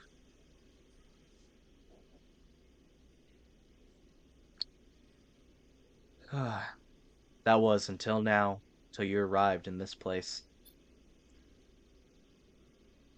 Now your dreams colonize your waking life. They slip behind your eyelids with every blink, and now you understand that they aren't dreams at all, but some process of interfacing, of speaking, of living in another world that flows through this one like smoke through the air. Thank you, Pancake. Hmm. You tell him that you do not know if there is a reason for your dreams. Perhaps you reason it is just some side effect or particular quality of the frame you inhabit. But whatever it is a gift, and you hope to make use of it. Emphas finishes cooking and squints a little at you. Sleeper, he smiles. You are quite the storyteller. He eyes you, and you realize that he's trying to gauge how honest you have been in the story. Emphas passes you the meal he has cooked, and you take it gratefully. As you eat, he talks, a natural exchange. Watching this on the toilet, god damn it. I was playing Cloverfield on the fucking shitter. Of course it's like you to watch on the fucking toilet, dude. Lol. Thank you, Sleeper. He looks around at the emptying market. But my time is done for today. I do not want to keep you longer, so I will make a proposal. He gestures at the boxes of ingredients stacked behind his stall. These are good enough for most, but some told me a story that made me think a couple of cycles ago. That they said that across the gap in the Greenway, fresh mushrooms grow. Have you heard this? Gelato doesn't like my tummy. Well, you're lactose freaking intolerant, my dude. Dude, I know you. No, neither have I. but I trust the one who told me. Emphas begins packing his things. Can you bring me some? I cannot cross the gap, and I worry about leaving my things behind. He smiles. Sure, a storyteller like you could handle the trip. I will prepare them for you, and if you wish to tell it, be the audience for another story. Agreed. Oh yeah, I forgot. No, you fucking didn't, boy. I swear to God, you no. I'm genuinely. I'm not gonna rage. I'm not gonna rage. I'm not gonna rage. I'm gonna rage. Okay, listen. Motherfucker eats pizza and then wonder why he shits his whole colon out. Okay, like this motherfucker puts But away. now he's dead.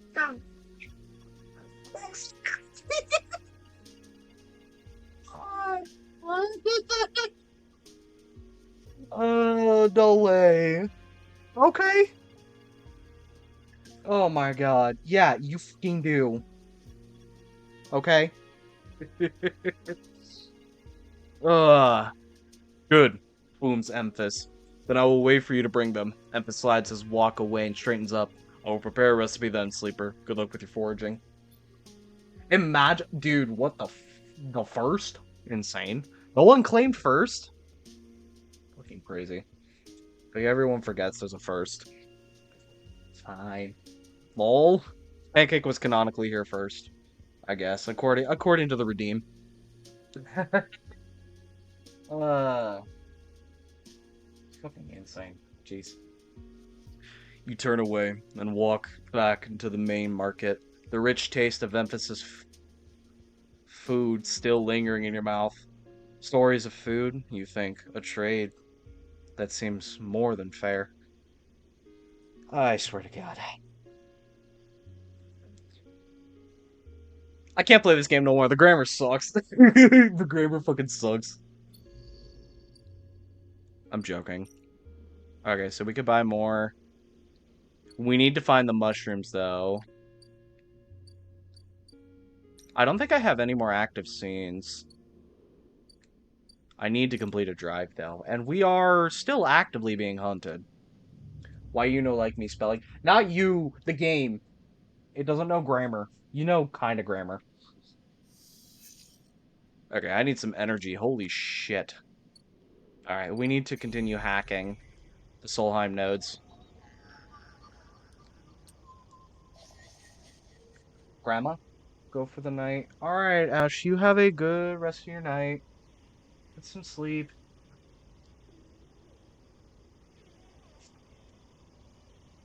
I know, Grandma. Aw, shit. Hell yeah. Thank you for the contribution, Ash. And that ties up both Stoner and Ash for the lead right now.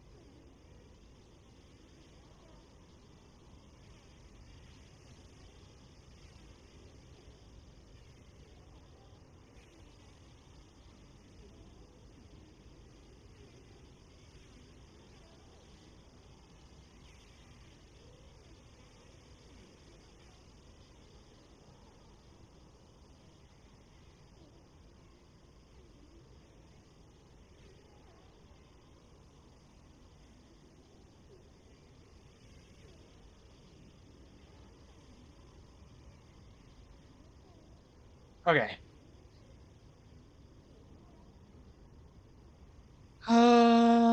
We got data. Just unlock it. I hope Hunter doesn't come back out, because he's a pain in my ass. I still got a couple more. Okay, I think I have one more Solheim node. What do I need for this? A 4? I got a 4. Finish getting the rest of the Solheim nodes, yeah.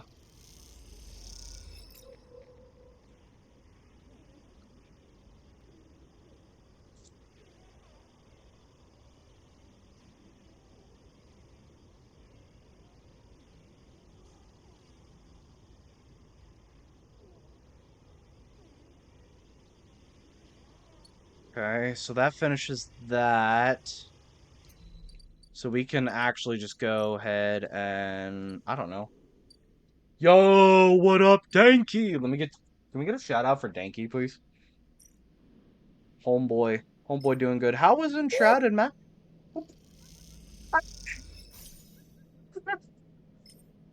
Dude, what? Lol. It's great, isn't it?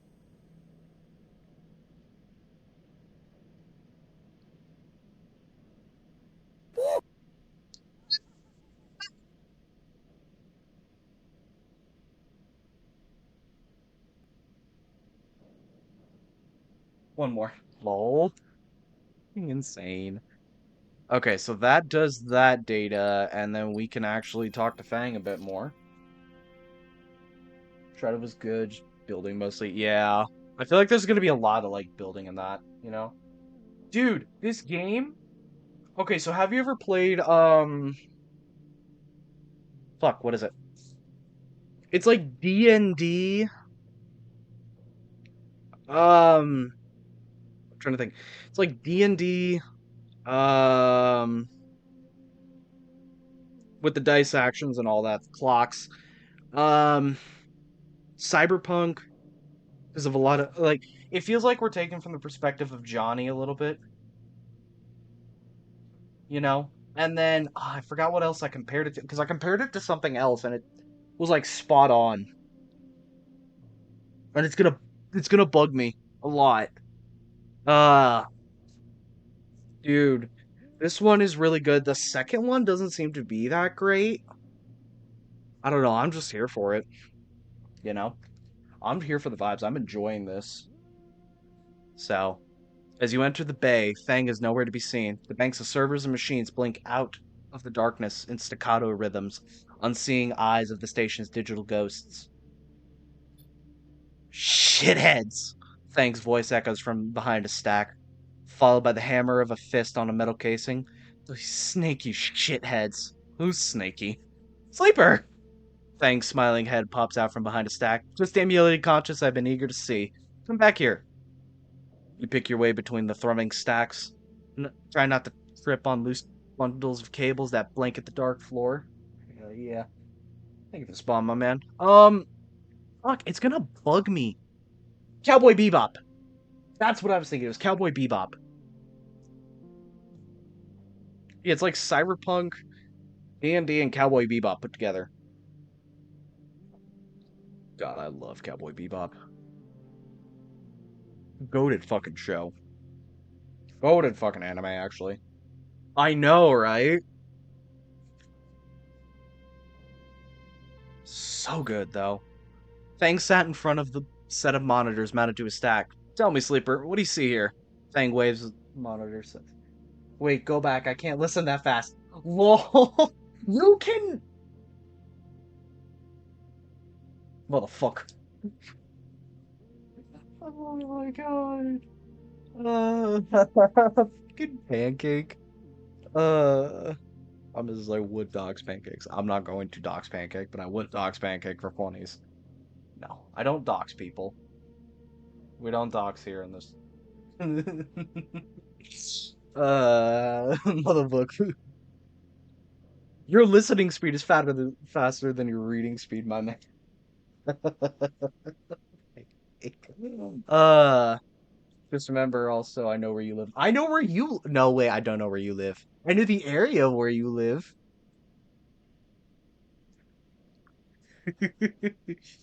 I fucking forget. He does know where I live. Yeah, it's okay. It's not like Butters and Beeves are in here. They also know where I live, but I know where Butters lives. I don't know where Beeves lives. Fuck. Damn. uh Tell me, Sleeper, what do you see here? Fang waves at a monitor to his side, glowing with the pale lists of information. You lean in closer, looking for the links in the data. Tables seem to be filled with personal information, names, genders, dates, ID numbers, all the markers of institutional records.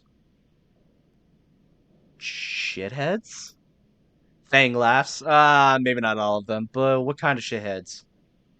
Scavenge. Ha, not quite, he taps at the terminal. I pulled these from the old data you brought in. All employees of the Eye's original owner, Solheim. But he leans past you and scrolls the list down. This one. This is a snaky shithead. He stabs at the screen with a finger. The name reads Hardin Hurst. I know you know a location 1 block away from where I live. Oh yeah, that's right. Adds up in five, guys. Hardin Hurst. Hardin Hurst is a fucking name. Hardin, act genuinely, what a fucking name. Like imagine being like imagine being born and being like your parents are like, okay, your name is Harden, but our last name is Hurst, so you're Harden Hurst. Fucking jeez, man. I got banished to the ads. No, you should. The fuck? It's not supposed to. I don't even have pre-rolls. Oh my god, no, I know what it is. I know what it is. It's Twitch. Sometimes Twitch forces ads. Like for some like it even happens in Danky streams. For some reason when I go in, because Danky, do you have pre-rolls on or no? I'm just out of, from my curiosity.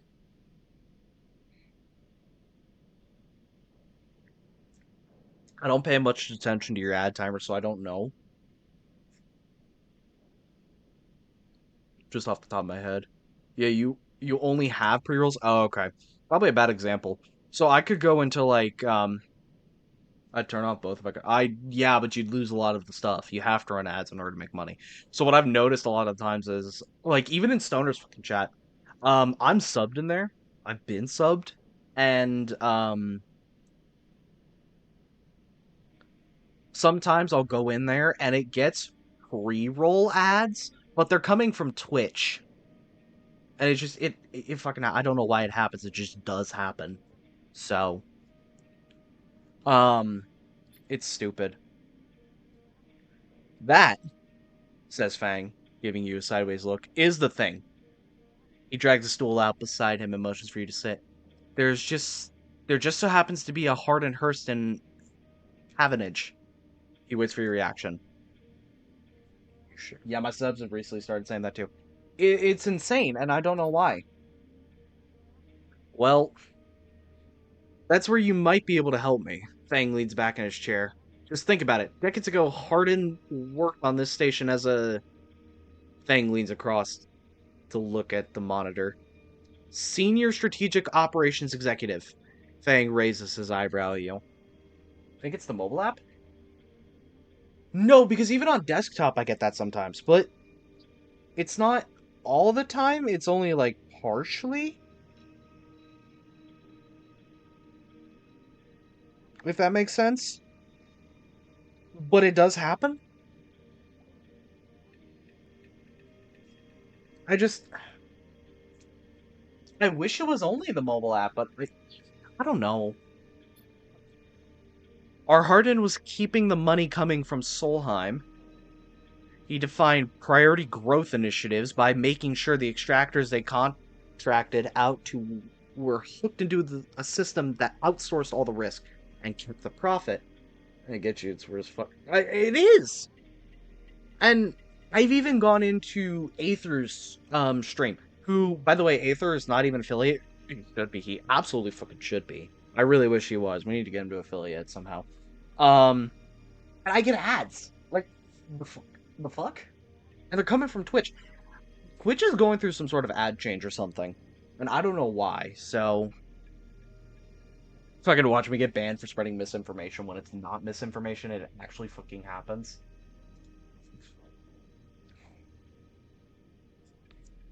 So I know. It's stupid. Good old Drink Hardin. water, you dehydrated bitch! Thank you for the hydrate, Dawn.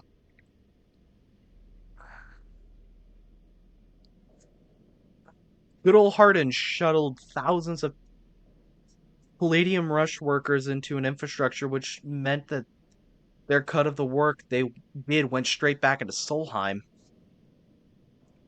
Ads coming up in about a minute, guys. I grew up here, Sleeper. This is my history, and I'm a child of the collapse. Fang turns back to his screen, staring hard at the strings of code flickering by. Before I was born, my parents were Solheim contractors. They ate in Solheim canteens, worked on Solheim ships, they breathed Solheim air, and slept in Solheim beds. Fang's voice rises as he speaks, his hands fists on the terminal edge. And the work that they paid for that existence? The cycles of hard extraction out in the belt? Solheim took their cut. This was a company town, so to speak, and my parents were just another in the long line of freelance contractors willing to risk their lives for a shot at anything other than poverty. Disposable. This guy, stabbing at Hardin once again with his finger, strategized all of that, did the sums, and then somehow thousands of cycles later, it's still going. Still here, crawling in the walls like some shithead snake. He survived the revolution. How? These guys? They were big time. There's a lot of money. There's a lot money can get you if you're a company man. Fang relaxes a little. How is Hardin still kicking? I really don't know. He turns to you and smiles. So, we going to find out? Hello? Fucking sound alerts? Hang on.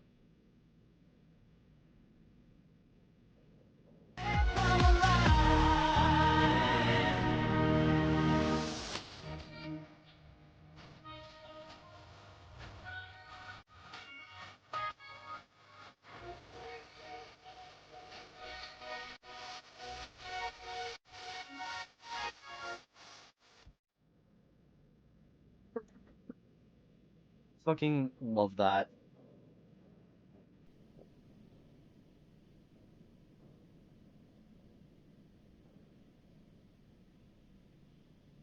I will fucking. That's probably got to be my favorite team I put in. Too bad I can't put it on blurbs or something, you know? Hardin is now a big shot in the shipyards, just a few degrees back around the eye from here. Fang brings up a map of the lower eye. Havenge might be born out of Erlen's revolutionary zeal, but a flat hierarchy it is not. Hardin Hardin happened to float to the top. Fang zooms in from the front yards. I just fucking realized, wait, ads are still going. I'm not used to the 90-second ads. I'm used to like the 30-second ads. But I had to bump them up to 90 so that way people wouldn't get like bombarded with fucking pre-roll ads because I hate pre-rolls, man. I fucking hate that. I do hate pre-rolls, man.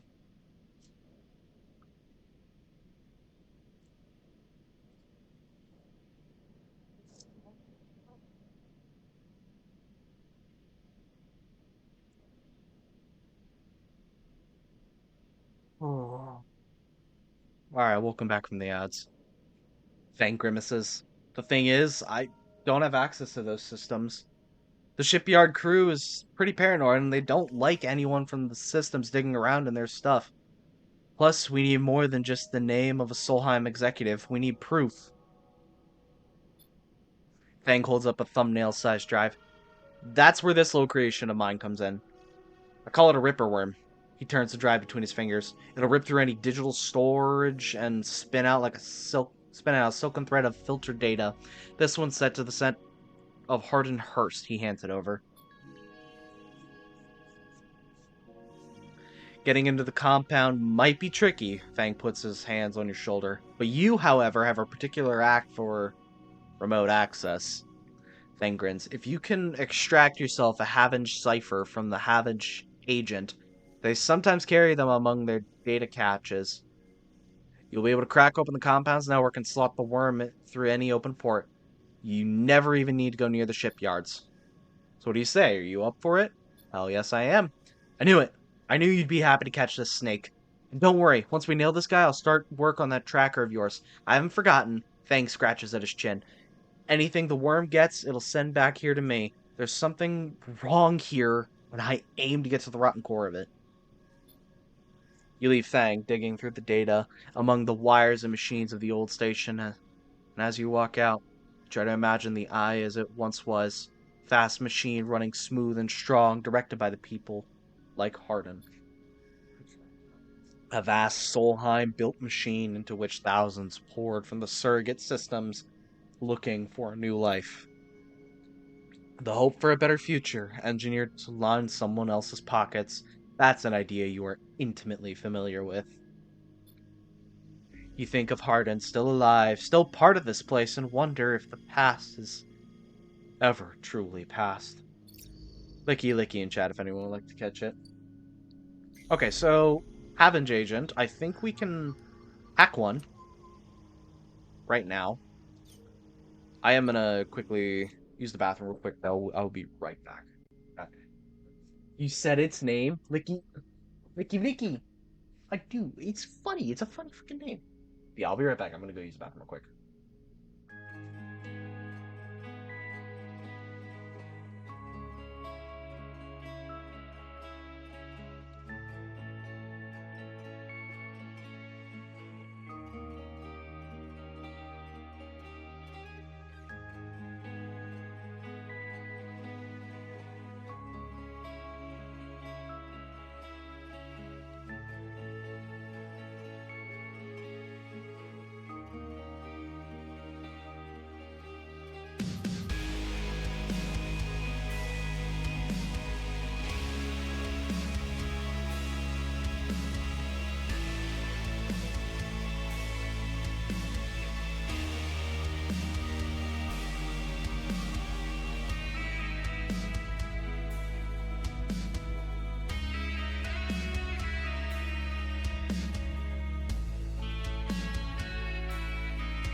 All right, we're back. Okay. Whew.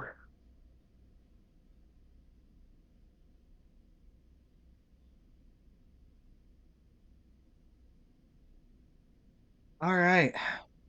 Let's get back into this. I want to do this Havenge agent real quick. It's gonna trigger Hunter though. That's the problem.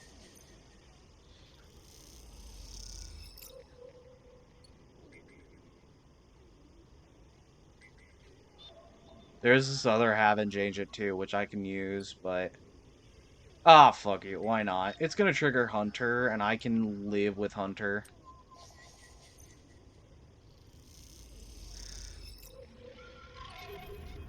What's up, Hunter? The glimmer in the dark catches your eye as the orb of Hunter's head appears in the distance. It's looking for you. You slip down into the ghostly structure of the eye, feeling like passing through a cloud as the data structures deform and reform around you.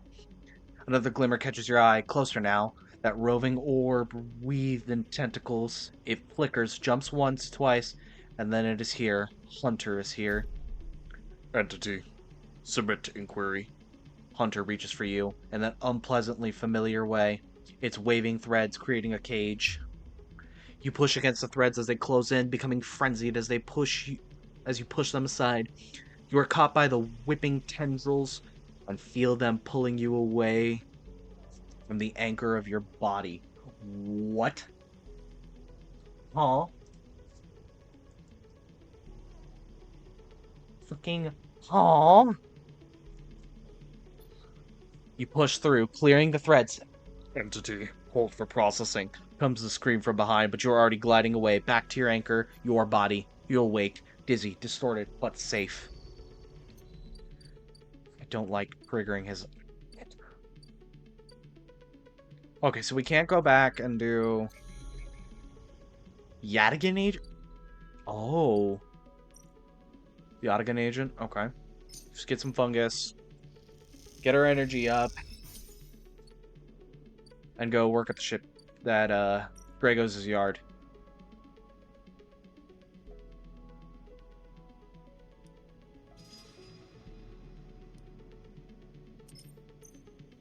Just get some money. There we go, we got a neutral outcome at least.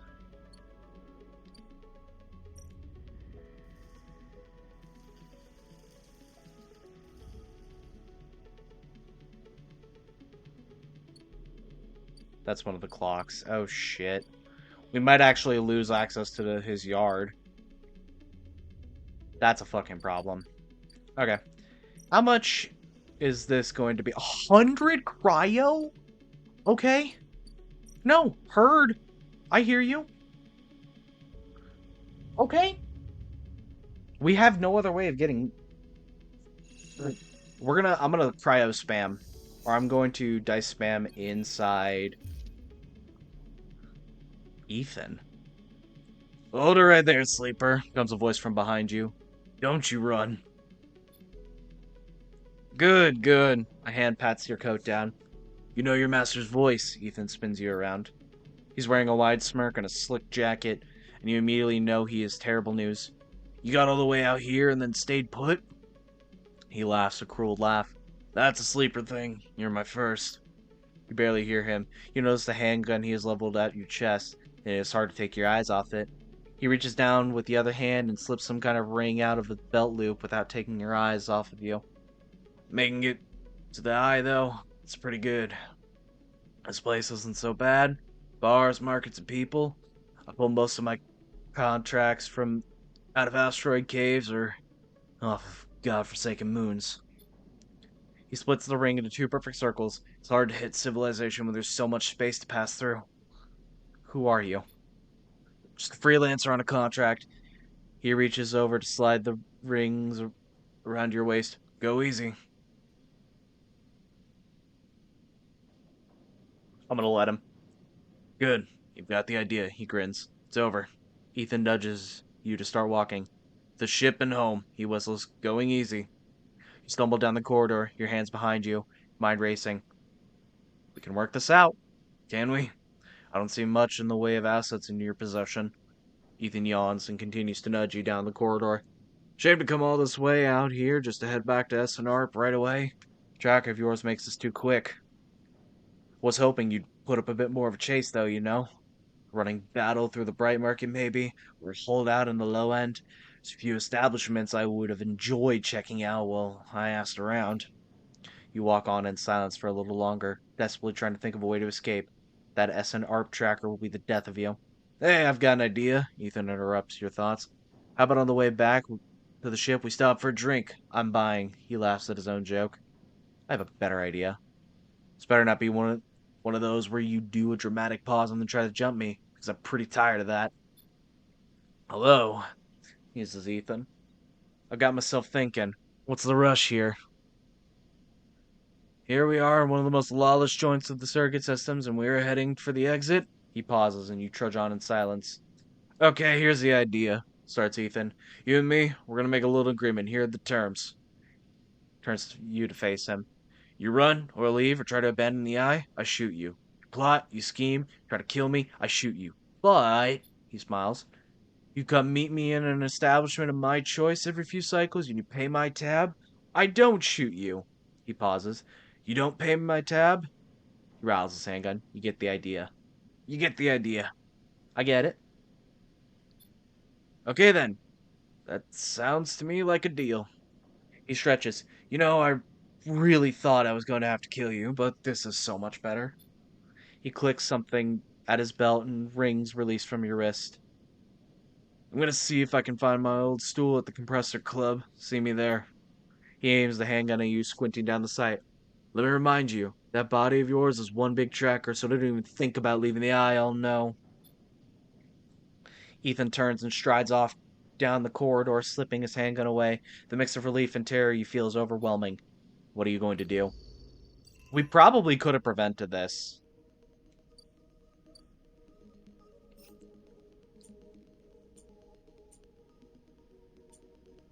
Okay. I wonder if there was more agents we could have gone through. There was one more agent. God damn, what's the... I like this. Havenge data. Damn.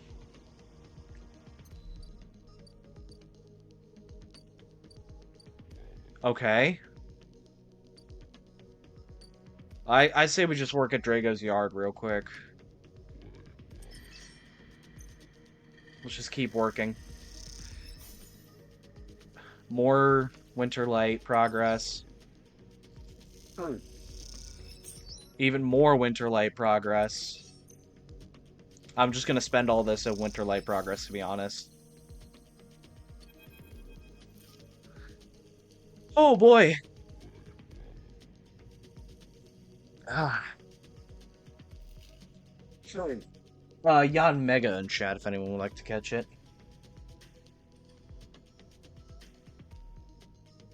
Dawn already on it. Lol. Squeezed into the office at the entrance to the yard, you lay out everything you have on the Winterlight across the metal desk. Thank you for the spawn, Dawn. Your makeshift forensic notes glow on Drago's old writing slate, overlapping lines and scrawled annotations. A set of drone scans fill the small terminal with a spectrum of colors, a heat map of the damage and decay, a crumpled printout of the office ship's registry lies beside them, synthetic paper so thin it is almost transparent. Look at the monitor. Reactor failure. That is the verdict that anyone would have returned after a cursory glance at the stacked heat maps of remains of the Winterlight. On the terminal screen, the ship is shown in section blotches of color marking the approximate damage of the ship sustained. Dominating the view is a singular red rose, radiating from the ship's fraction drive. A simple story. Catastrophic failure of the drive core leading to a fatal hull breach. A well-documented failure. Likely brought on by wear or misuse. But you aren't looking at the rose on the reactor. You are looking at a smaller, paler mark. One that might be easy to miss at first glance. It is thumbprint sized and delicately placed over the control servos for the ship's main internal airlock. It suggests a controlled, shaped explosion. one designed to punch through the hull and allow access to the airlock from the outside. You are looking at it because it's troubling you. Slate. Your attempts at the reconstruction of the Winterlight before a fatal accident consists of a series of overlapping sketches and diagrams showing possible layouts and configurations of the gutted cutter. It was no off-the-shelf model. This was a heavily modified, parts replaced with in- inventive configurations, the new retrofitted into the old, handmade joints and reconditioned filters. This was someone's pride and joy, a lifetime project kept running with care and intuition. It also contained a set of hidden compartments. You missed them at first, where the hull had been thickened, the corners rounded to disguise the change, but they are there. Look at the printout. Plain list the registration history of Plain list shows the registration history of the Winterlight. The gaps between the entries tantalizingly opaque. Its first registration was a couple of thousand cycles ago at this very station, logged in the central hub, from where the registry tells the story of a busy ship, one that rarely stayed on station for more than a few cycles, and often took on voyages that kept it away from the eye for up to 100 cycles. The Winterlight's got a little rest. The Winter Light got little rest. An old ship, many cycles under its belt, carefully maintained. A reactor failure preceded by a carefully concealed external entry. A suite of hidden compartments tucked away. This was the Winter Light, and this was its story. But it's not the full story, because there's something else. It's a little more than a list, a tiny chunk of data you were able to pull from the ship's systems. What's up, Stoner Craig? I hope you're doing fantastic as well, my man. I hope it's all going fantastic. Thank you for spawn, man. How's your morning so far? Sure. Hey, there you go. That's what's good, brother.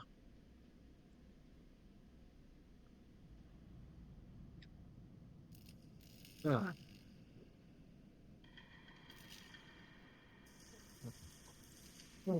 The main systems were fried, of course, but the Winter Light had a separate system, one tucked away in one of the hidden compartments, armored, air-walled.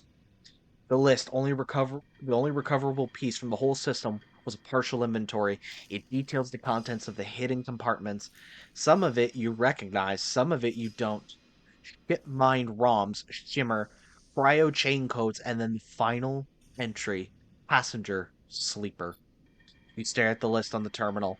Try not to think about what it was like arriving here in the cold for so long, half frozen in a freight container. Had the sleeper been smarter, luckier? Had they convinced the Winter Light, a smuggler's ship, if you ever saw one, to extract them from ARP? Adds up in five, guys. Luckier, you laugh. There had been no remains found in any of the Winter Light's compartments. You had checked. They weren't so lucky. So, you guess, none in the end. You hold a vial of stabilizer to the light. You were all able to find in their compartment. A parting gift from ARP. Well, it won't go to waste now. You put it back in your pocket. The thought still bothers you, though. Two ships carrying sleepers coming into the same yard? Two? One after the other? That feels wrong. You flick back and forth between the datasets and the terminal, thinking. And then you see it. That thumbprint again. The mark of someone trying to get in. Someone who entered the Winter Light with precision and speed. And when they were done, left the reactor to clean up the rest. The thought of that person makes you shiver. It had to have been Ethan. Okay.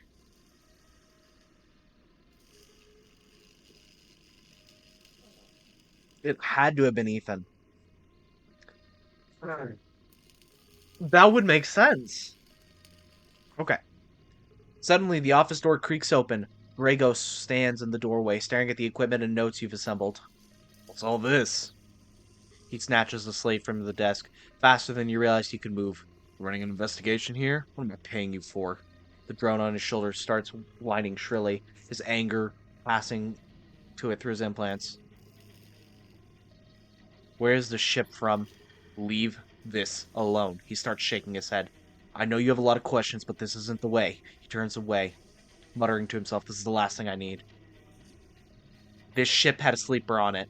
Dragos freezes, suddenly angry. What did you say? He pushes past you to look at the terminal at the list. He shakes his head. So what? Aren't all of you trying to escape? You are lucky it was you who made it out alive, not them. He folds his arms indignantly. Dragos seems to steady himself, then turns back to you. The heat map of the reactor failure reflected in his headset's glassy eyes. I've given you a place to stay. I've given you work. He stumbles over the words, unsure what to say. There's plenty of others who would have sold you on, turned you in, but me, no. I know. He softens. Look, you've helped me too. He glides the drone. I've done well by you. You return the favor. He strains up and clears his throat. But this obsession you have with this ship isn't going to work for me. Can't have you making my clients nervous. Can't have you digging up whatever it is you're after. He sighs. You can't work here anymore. I need the work.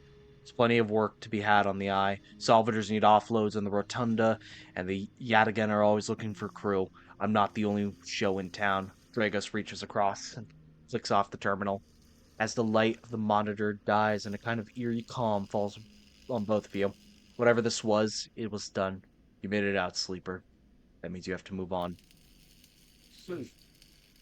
Someone killed that ship and its crew. What do you and you want to meet them? He shakes his head. We are done here. Dark, Dragos' headset glints. You wish for a moment you could see his eyes, meet them. Maybe he would understand. You get up from the desk and Dragos gathers his notes, stuffing them into a pocket of his overalls. He holds the door for you. His headset is as expressionless as always. You can stay in the container. I won't take that from you. Don't come back. His tone was final, definite with an edge of disappointment. You walk out of the office and then out into the yard, not stopping to look back. You leave the yard, thumbing the vial in your pocket, knowing that this at least guarantees you a little more time. And as you walk, your mind once again drifts to that person who killed the winter light, and whether or not that person will come for you.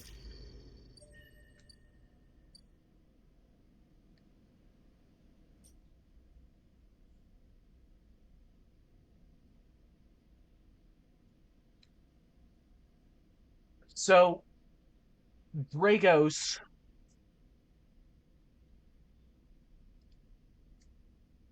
What if Dragos is Harden?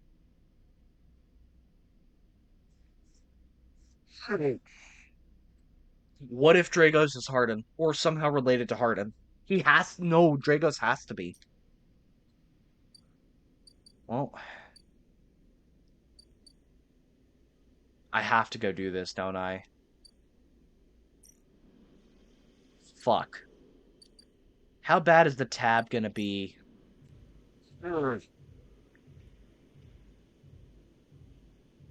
I have time. I have 4 cycles in order to do that.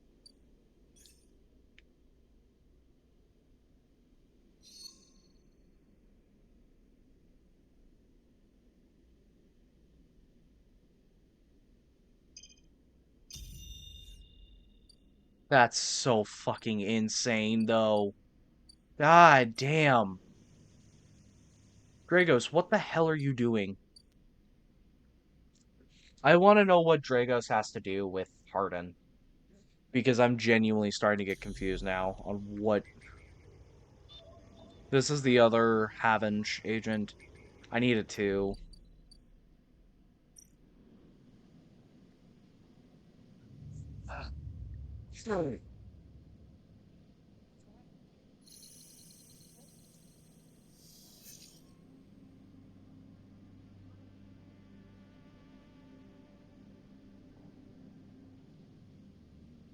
We don't have a 2, so I can't start the Havench stuff. We do get a stabilizer, though, which is good. I'm gonna hold off on doing the stabilizer until I can get some more cryo going. There's another salvage coming. I think this one is a current salvage. No. We just lost that, so I'm gonna work in the shipyard for today.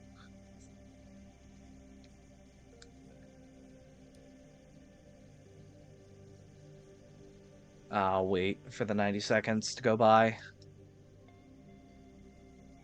Real quick. Oh, wait. While I'm thinking about it, what do I need for the Havenge agent? 2?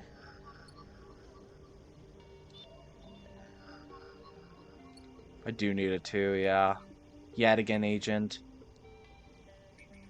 So I just need to get a 2 for the one more Havenge agent.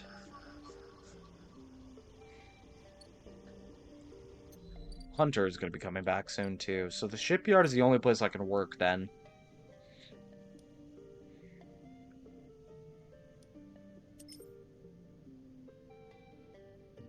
No, wait a sec.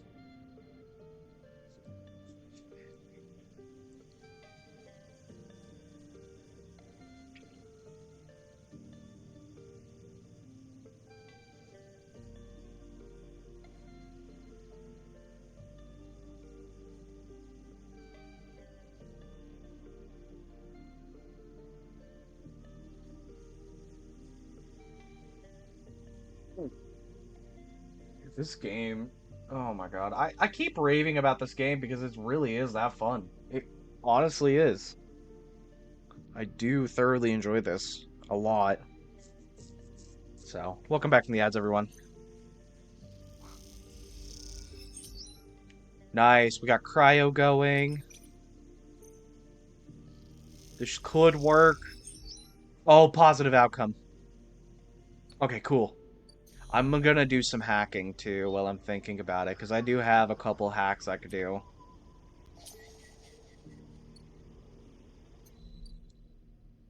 Nice, transfer intercept. I might go ahead and crack. I just need a neutral to happen so I can get some energy. Okay, neutral outcome happened. I'm gonna wait to crack the stabilizer until I go down to 3.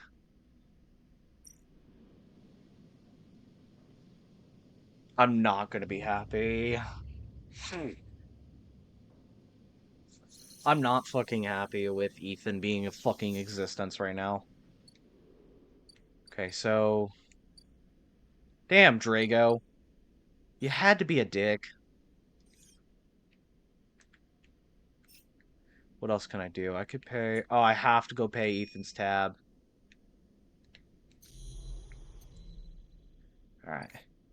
I don't think I have the thing I need for the Havenge agent. Yeah, I still need it too.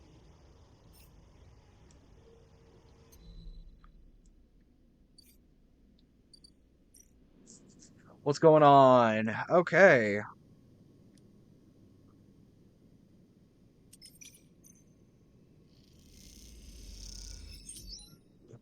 I'm gonna waste a couple of my dice on just... I need to get cryo. Fracture in chat if anyone would like to catch it.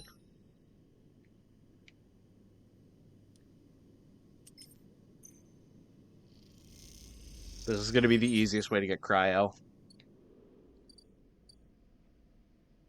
And this is all I have to do. Do I get a bonus die? Imagine I get a bonus die. That's funny. End cycle.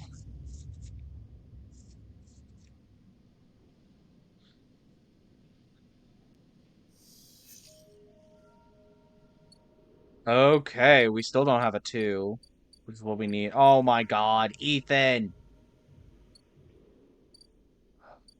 God damn it. I also need to buy a stabilizer from Sabine.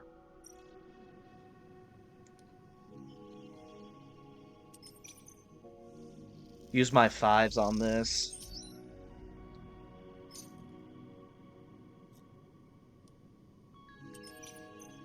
This brings in some good money, too. And then I'll go, do some shipyard work as well.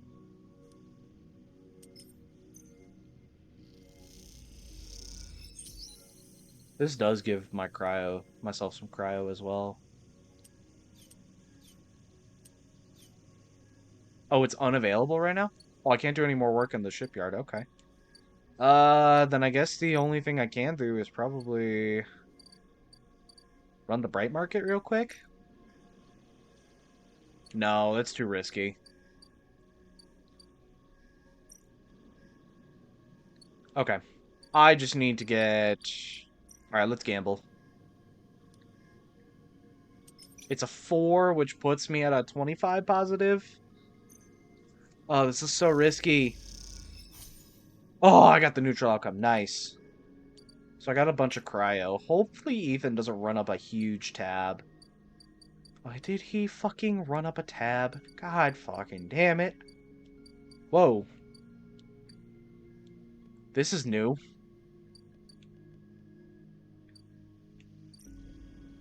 Havenge offices?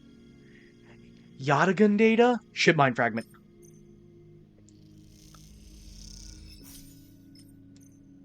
Oh, that gives me so much cryo. Lemon Mina. From the walkway of the sidereal horizon looks impossibly vast. A landscape of plating and frames all along her flanks, torches flicker, drones maneuver, arc lights glint. The sense of scale of the industry is both stunning and strangely unsettling. It's quite beautiful, isn't? She's quite beautiful, I think. You turn to see a little way down the walkway, leaning at the railing. He is thin, ragged, his work gear poorly fitting and loose. The torches of the side rail horizon flicker in his eyes as he turns to you. Lem, he leans back from the rail, revealing a child standing beside him, staring out onto the ship. And this is Mina, he adds with a smile. I'm just gonna stay silent. It's okay, Lem says softly. We don't mind your type. He offers an uncertain smile. Mina stares and tucks herself behind Lem, who dutifully picks her up. Mina looks out from Lem's chest, a dark brown eye twinkling among the rough material. You working on her like you working on her then? Lem asks eagerly, gesturing to the vast ship, or just admiring. He shifts Mina's weight with the other arm. Working. Me too, me too. He flashes a Havenge pass. I knew it was just to look at you. I knew I knew it just to look at you. I mean, he stumbles a little over his words, not wanting to be misunderstood. I mean, you look like a worker. Oh, that's his daughter. Mina's his daughter, okay. She's Mina and she's my ticket out of this place, or escape vector, so to speak. Ship? You haven't heard? Anyone who takes a Havenge contract on the side rail horizon will be entered into a draw with the transit support crew. He smiles. We won't get to sleep the journey through, but a couple of decades of service will be nothing for me. And for me and Mina, and if it means landfall in a new world, he winks. Decades. It's a long trip, he straightens up, scratching his back. It's a colony ship, friend. The Celsius Foundation is sending thousands of people to settle a system well outside of the reach of the core worlds. It'll be a totally independent colony. No surrogacy, no corporations. Why is he here? Why build it here, you mean? He grins. Don't ask me. I know about as much as Mina knows about that. He ruffles Mina's hair thoughtfully. I suppose many corporations aren't too happy about breaking with the idea of surrogacy, setting up somewhere without it feeding back to the core. Setting up somewhere. Maybe Celsus got locked out of the corporate shipyards, had to go begging for somewhere to set it up. Homeless, just like Mina and me. Mina responds by pushing his hand away. Daddy, she whispers. Food. Pulling an exaggerated grumpy face, he glances furtively at you as she plays with a set of dog tags hanging from Lem's neck. I'm just chatting, little meanie. Give Daddy a sec. He turns back to you, suddenly notices how tired he looks. You suddenly notice how tired he looks. I'm not on the Havens crew yet, but I'll work my way in. You can do it too, friend. We have to stick together. He smiles a little shakily, and you wonder how long he's been working to break into an official shipyard crew. Yeah, maybe. He looks out at the side rail horizon, as if trying to pull energy from those flickering torches, from the vast hull. We gotta hold out, okay? You aren't you aren't quite sure if he's talking to you. That's how it works. While he stares out, Mina catches your eye curiously. You agree, Mina? She straightens up and meets your eye. Daddy loves me. she says stubbornly, daring you to question her. Lem smiles and lifts Mina. That's it. We hold on. He smiles sheepishly at you. We're a couple of softies, isn't that right, Mina? He sets her down, standing by his side. She clings to his leg. Gotta go feed this one. He pats her back. Maybe see you on shift? Huh? He turns and then walks down the walkway away from the shipyard. You see them talking, and then a moment later, Mina turns around and stops. See you, robot. Her shout echoes down the hallway, and she flashes you a parting smile before running to catch up with Lem. You watch them a little before you turn back to the impossible scale of the side rail horizon. Ticket out.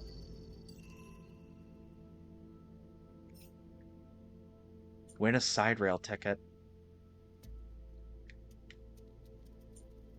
I could do that.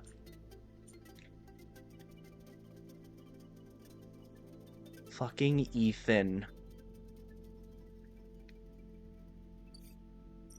Unit assembly. We'll definitely have to play with that some. End the cycle.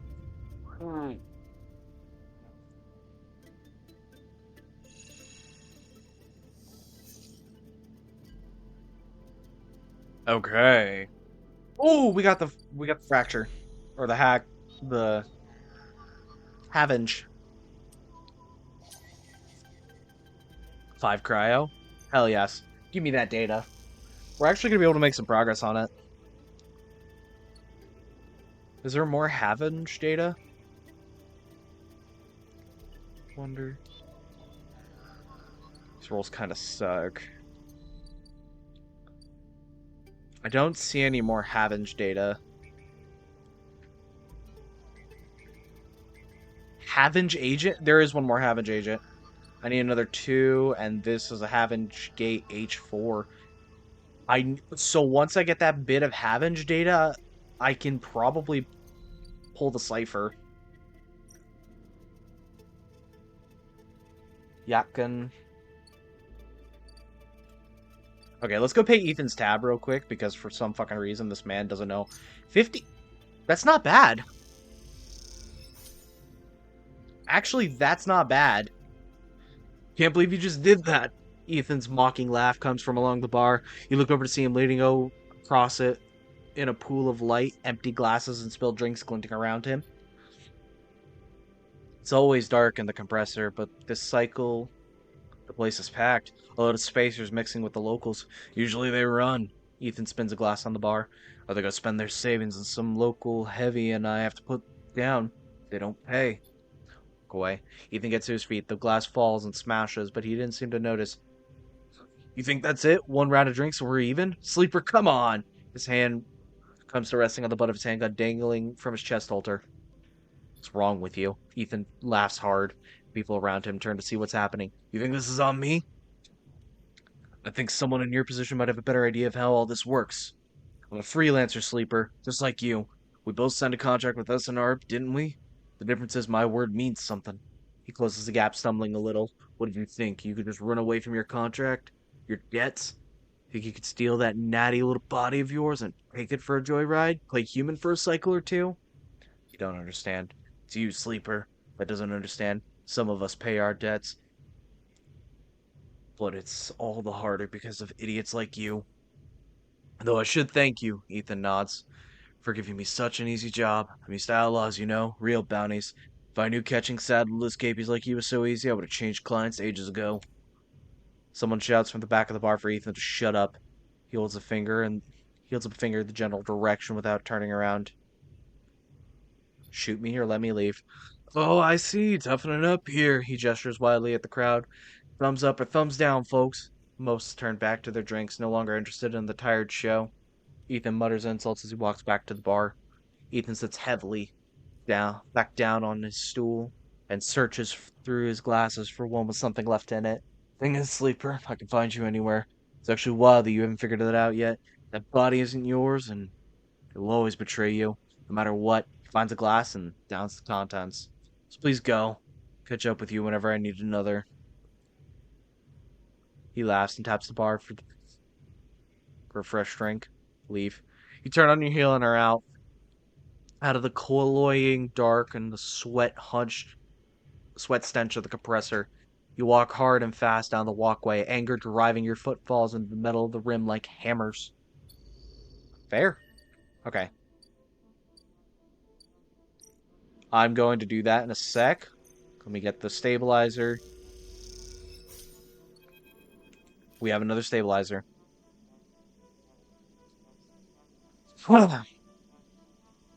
Hmm. As you quickly leave the surgery, eager to be away from Toshiro's gaze glare, you notice something wrapped around the stabilizer vial, clutching tightly in your hands. You open your hand and a thin film, marked with holes and sigils, unroll from the vial. At one end is a hard metal strip, a handle. Spit the film. You hold the cloudy film to the light. It is perforated with ornate patterns of holes. You can make out a word among the markings. Passkey. This is some sort of entry key for somewhere. Inspect the handle. The metal handle is worn and pitted, but you can see a set of numbers imprinted into it. 207F, and then crudely scratched into the handle some later date, low end. For a moment, you consider going back to the surgery to return the key, but then quickly think better of it. Did Sabine want you to have this, or is Toshiro passing on a message? Time to head to low end, find out. Low end gate. Unfortunately, it wants me to pay, which I don't want to do. I want to make money.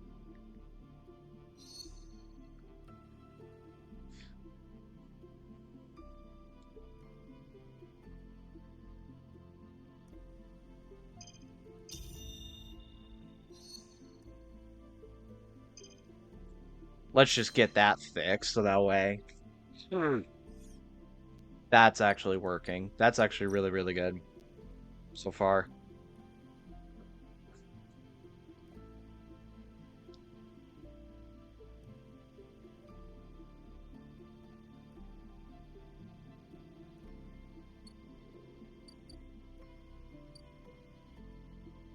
I'm trying to think. How do I want to even do this? I want to get some scrap.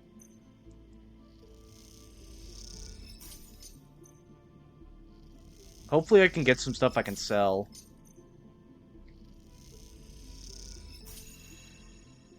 Nice.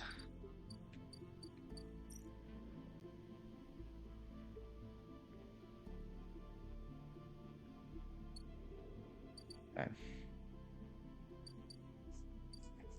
Let's just get to work on the shipyard.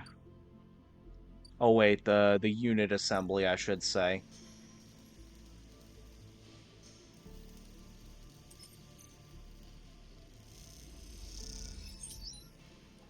Now, I could do both of these. And I think I will. I think I will try to do both of these.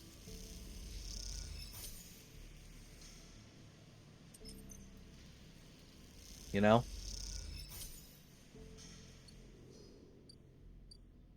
We are actually in a very good spot. Blitzel in chat if anyone would like to catch it. So, we are actually, like I said, we're in a fucking fantastic spot. I'm actually... We're getting cryo. A lot of cryo.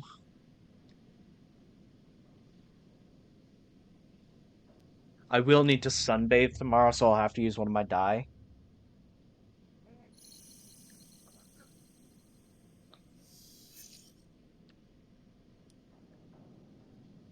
I need the two. What do I need for the hack? Also, how close is Hunter?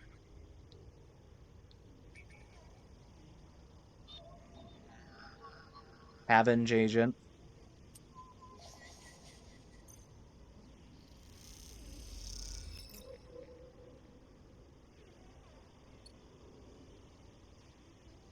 Another Havenge agent?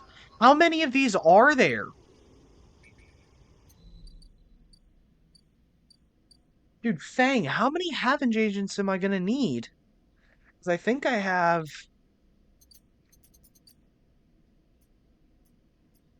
Wait, I have a Haven cipher.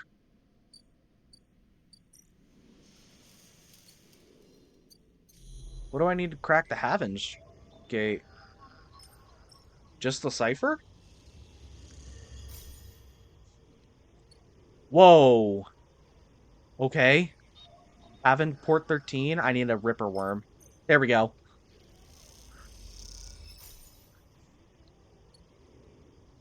All right, Fang. Tell me what's going on. Hell yes. Okay, it'll take a few cycles to run through. That's good. So we can actually get hella fucking money right now. I also would like to go see. He is still partying hard. I'm gonna get it. Fungus after I do my work. Unit assembly.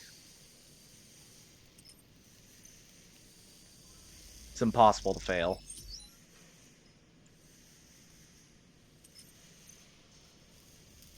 For me right now. Negative outcome?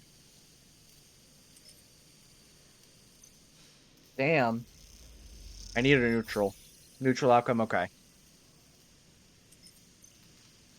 I am getting a lot. I just can't fuck up the quality control. Each shift, a crowd of would-be workers gathers outside the shipyard, each of them clinging to a 4-digit number printed on a receipt paper. These are their assignment numbers, and you are either called for a shift or aren't. As you arrive, the crowd is restless. Chatter rumbles through the lines. For those like you, have graduated to work teams. Shifts are guaranteed. Having just walked out of a meeting with the supervisor, where you are praised for your efforts, you feel the glow of a job well done. Yet you can't help but feel empathy for those huddled as you pass, waiting for their number to come up. You keep your head down as you leave the shipyard and feeling a little guilty as you do. Hey, sleeper, wait up! Lem's voice trembles as he shouts above the rumble of the crowd. You turn to see him pushing through, Mina crying in his arms. Lem? Good to see you, friend. He's breathing hard after shouldering through the waiting workers. You made the work team. Good for you. He tries to catch his breath, stroking Mina's hair. As he does, shh, baby, give me a second here.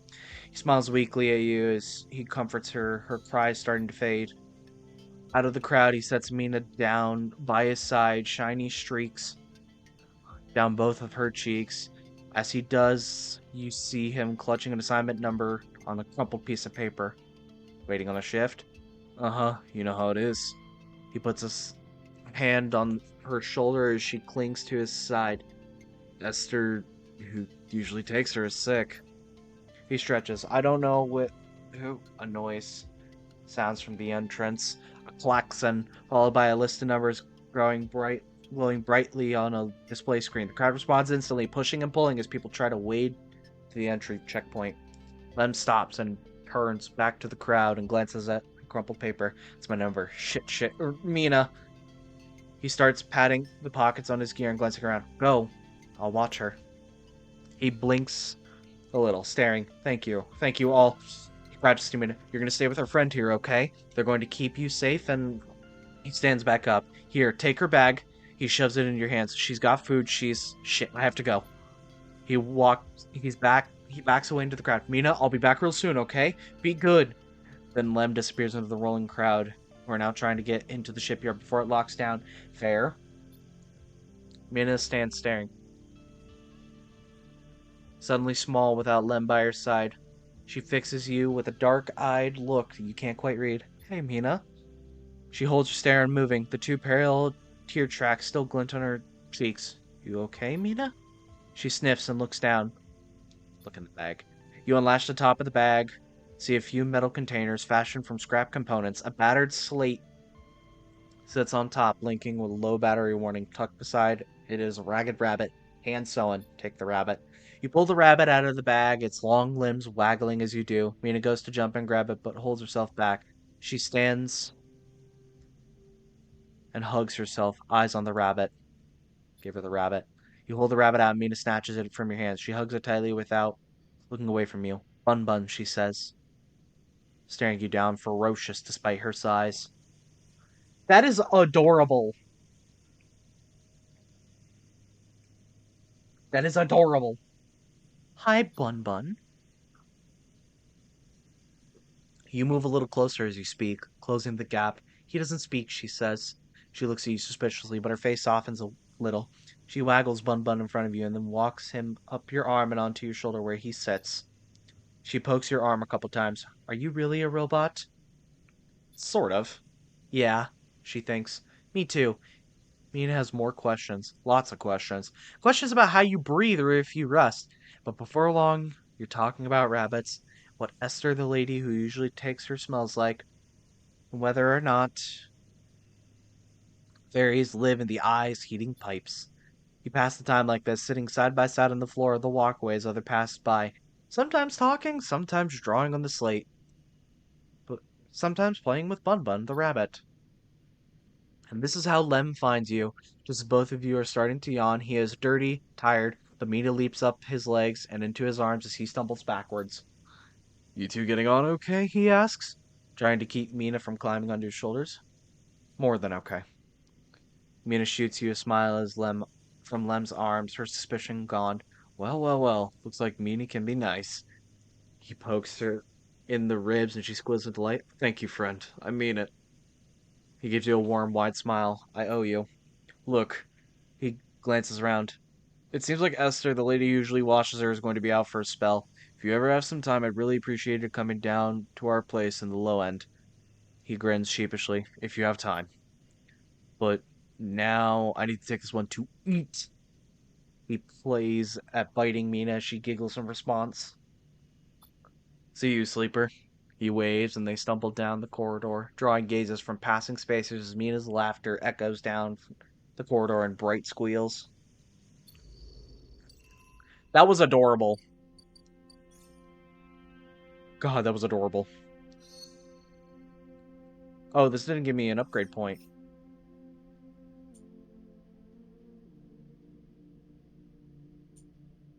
Didn't it?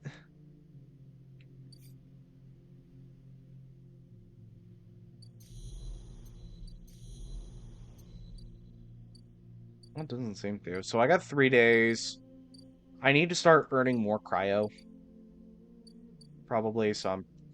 Dude, this is a lot. There's a lot of stuff. I like it though. All right. No, I really do enjoy this. While this goes on, while the ad break goes on, I'm gonna take a break real quick. I'll be right back. Gotta go get more water because oh my god, my throat's a little raw, so it's fun. So I'll be back in just. I'll be back in about. I'll be back after the ads are done, guys.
Alright, we are back in. There's a Frigibrax in chat, or Frigibax. Okay, we're just gonna rest. I'm gonna just end the stabilizer. I need to sunbathe though. Starving? It's fine. I know I'm starving. Okay. And yoink a stabilizer. I'll be okay.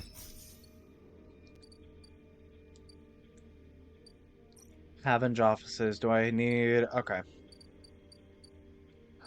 I probably still need a 2 for the damn Havenge agent. Actually, don't I need one that has a 1? That's a 3. Yadigan data? I do, actually.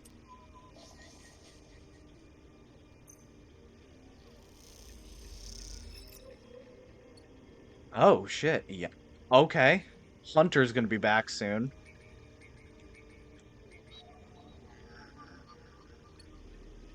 I already got the ripworm going.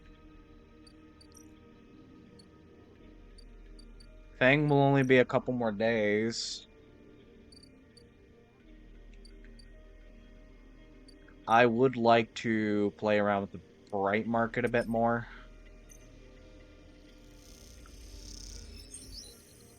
And I bet you I can start selling stuff. Or exchange? Hell yes.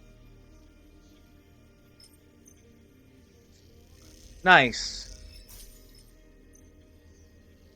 Trusted trader.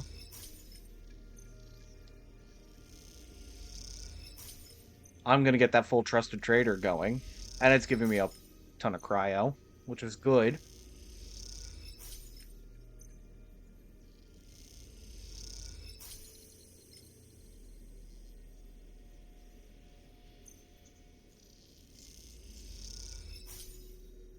Nice. That's a lot of fucking cryo. Ort fabricator? 3 ship mine fragments? You know what? I think it's time we pay the way in, pay the low end toll, and get in here.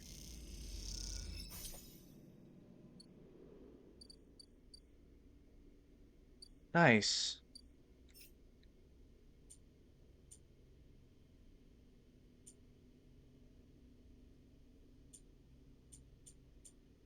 Build a ship mine?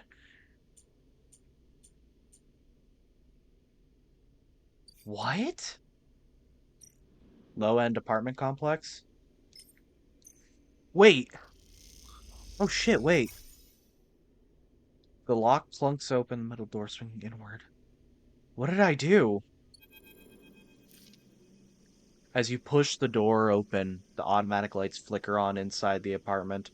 They reveal yellowing plastic panels, the curved shape of wall-mounted utility units, the detritus of routine life arranged on every surface. You step inside, clicking the door shut behind. The amber light of an aging fixtures glaze everything with pale orange. The work surfaces hold a variety of objects indistinct in the dull lighting. A pale blue light drifts from a doorway at the end of the room. Smudges through the thin layer of dust suggest a recent, rare, and hurried visit. They trace a path to the water dispenser, the auto wash in the cabinet still half open. On the shelf sits an empty pill case. You cross the cramped utility room and with its auto wash dispensers, water closet towards the doorway. Through the doorway is a dark, warm room, lit only by the faint glow of a terminal screen. Inspect the room. A bunk is tucked into the wall, blankets ruffled, a wall desk glitters with rows of vials and containers. A briefcase lab sits open, loaded with rows of reagents and compounds you do not recognize. In comparison, this room is clean, ordered, controlled.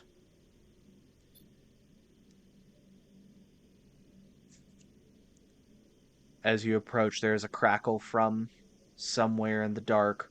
Sleeper. Sabine's voice shakily echoes through the apartment.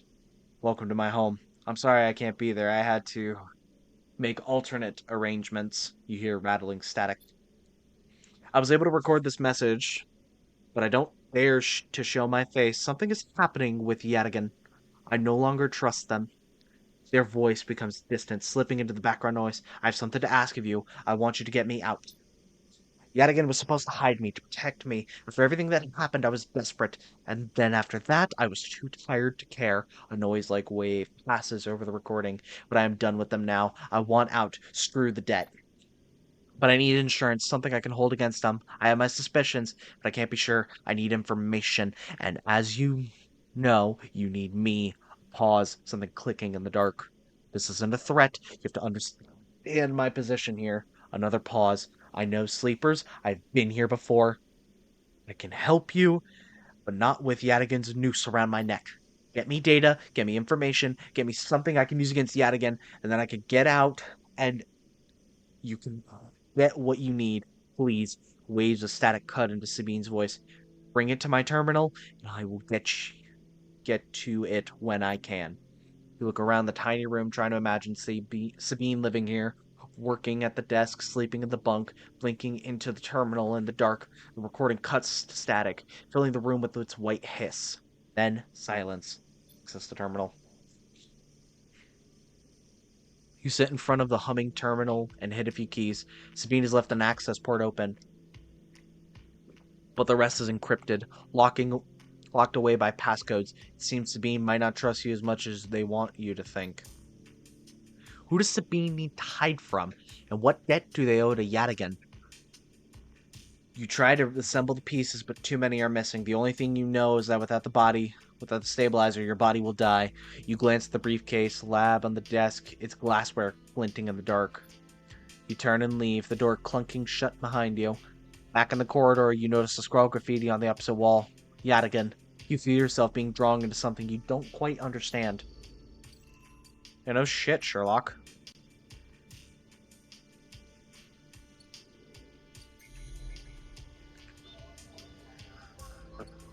Okay, so I am gonna have to help, I think, with, we're gonna get the Yadigan data. I'm gonna help with, Lem and Mina, for sure.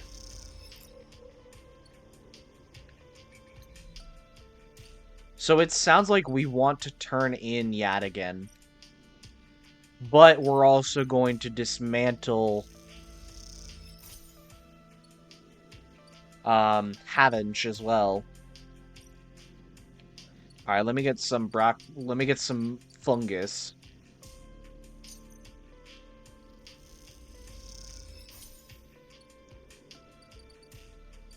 Of course.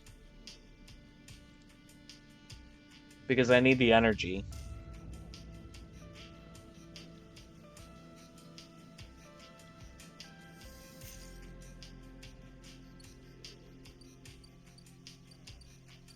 Right. And I'm going to spend some time with Lem, obviously.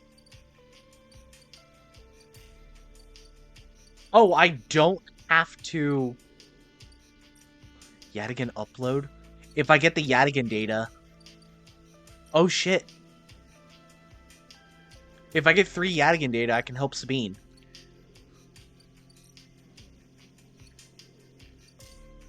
Low end. Play Tavala. Oh, my.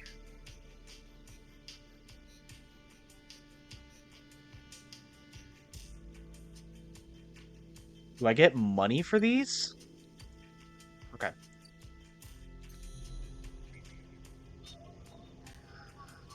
I was gonna say, is it another Havinge agent? I don't want to do another Havinge agent. I am gonna give Sabine, though, the data. Hunter... Fuck. Pissed off Hunter. Familiar threads wrap around you, bind you, test you. Entity, submit. Hunter's strange head bobs in your vision. Your ally in the sealed dock cannot save you. In that globed head, you see whirling strings of data. So many spinning. There are there that they threaten to tear you through the thin skin and whip out to the void around. What happened to this creature? The threads squeeze you, and you lose any sympathy you might have had. You must escape. Shrike. You lash out once more, pushing Hunter back, severing the threads that regrow as fast as they are broken. As you slip away, you realize you have to find a way to deal with Hunter once and for all. This is getting too dangerous. What if I just, I don't think there's any more Yadigan agents. I lied. They're all one, though. Oh, what?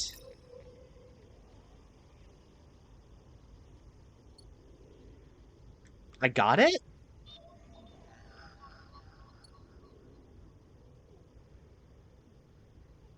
How? How the did I get that?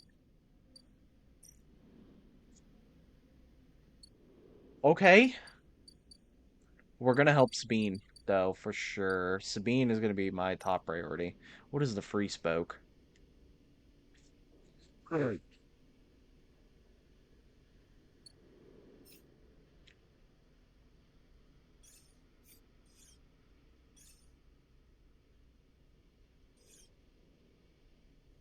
Alright, we're gonna help Lemon Mina, for sure. They're good people. I hope they're good people. A ticket out and energy? No way. That's so cool. If I can hit this. Unironically, if I can hit it, that'd be insane. Yes! We did it in 3 rolls. She's asleep, whispers Lem, creeping back out of the unit's tiny bedroom, sliding the door shut as he does. You are perched at a thin bar in the main room, the slate in front of you still glowing with Mina and your drawings from a cycle spent together. There's a ring, the only world Mina has known, with stick figures standing along the edge. The tall one is you. Drink? Asks Lem, producing a worn bottle of Girol from under the bar, its contents glowing amber in the fluorescent light. Sure. Lem nods and glugs a few fingers into the couple of metal tumblers, then sits down with you at the bar. Cheers, he offers, the clink of the metal containers together. You know, we actually have something to celebrate this time around. Lem gives you a sideways look. I made the assembly team on the side rail. He grins broadly, clearly he has been desperate to tell you all cycle. Amazing. Lem holds up a drink. Wouldn't have done it without you keeping an eye on little meanie back here.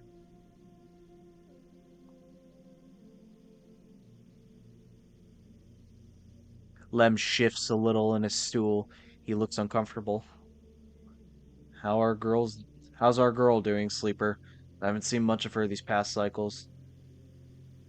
She misses her father. Lem looks away. Yeah, he says to no one in particular. The silence stretches out as Lem takes a drink, his eyes fixed on the bedroom door. She's great. He nods. I can't take all the credit for Mina. She actually isn't mine. He gazes into the middle distance. I pulled her off of a refugee shuttle by one of the Ember's moons. The colony was falling apart for decades after Solheim collapsed, surviving on next to nothing. Eventually, some of the residents tried to make for the Eye on these decrepit old shuttles. Oh, excuse me. Oh my.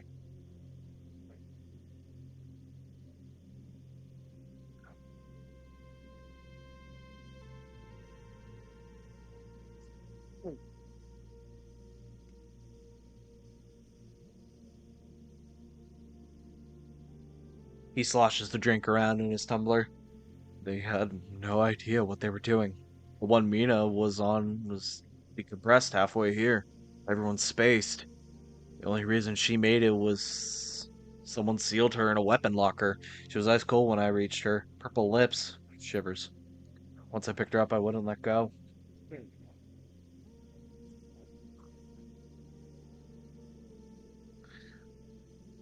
The medics treated her with me still clinging to her. He takes a drink. He's not sure why. He reaches over and refills his cup. We weren't exactly anybody's heroes, understand? We were private military, hired in by Conway to protect their claims on the collapse. Once I got Mina, that was it. I quit. Got a stumped here. You saved her. I'm going to sound like an idiot now, but he sighs. She saved me. That's the truth of it. He looks at around the decaying unit, its stained plastic plating and flickering lights. Me, I brought her to this. Jang Mo in chat, if anyone would like to catch it.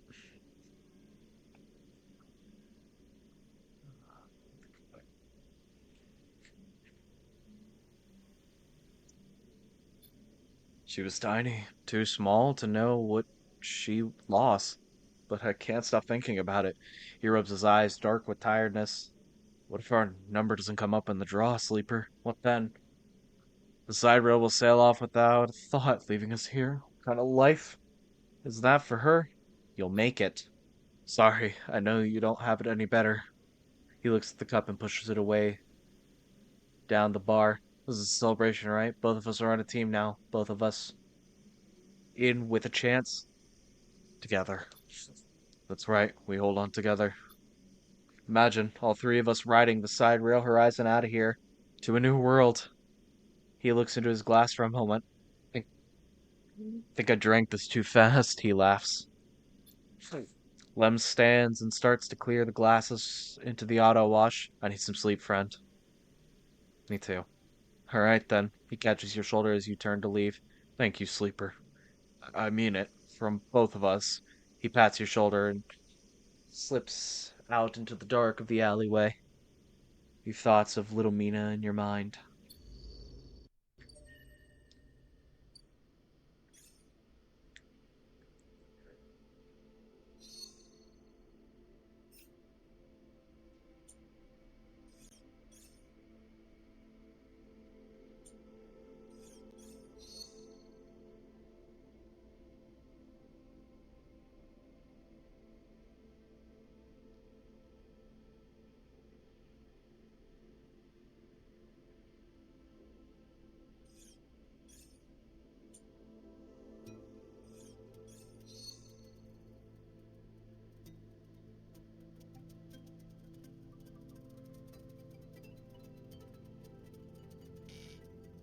Oh, I knew I couldn't redeem that. I swear.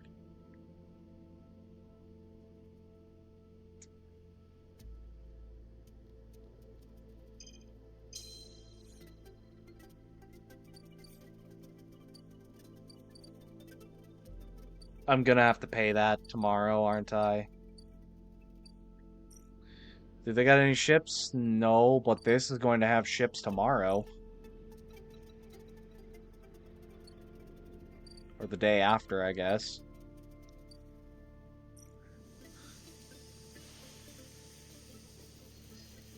Oh, I kind of don't want to waste that. I kind of want to do this agent right here. Avenge data. I don't care if Hunter comes.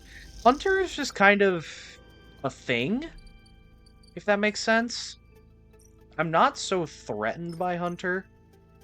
Okay, more Yadigan agent data.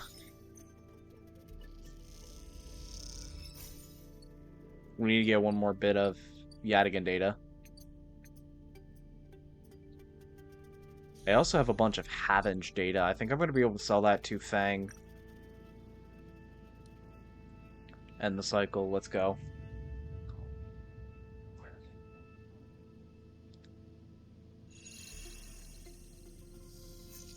Alright. I thought I just bought a stabilizer, but it's fine. Alright. We got some things to do. Fang, what's up? As you arrive, Fang comes striding towards you, taking you by surprise. Let's go, sleeper. He puts his hand on your shoulder and turns you back the way you came. Go where? See Hardin Hearst. He gives you a sideways glance. Isn't that why you're here? You're here? Stony! How you doing? Adds up in 5, guys.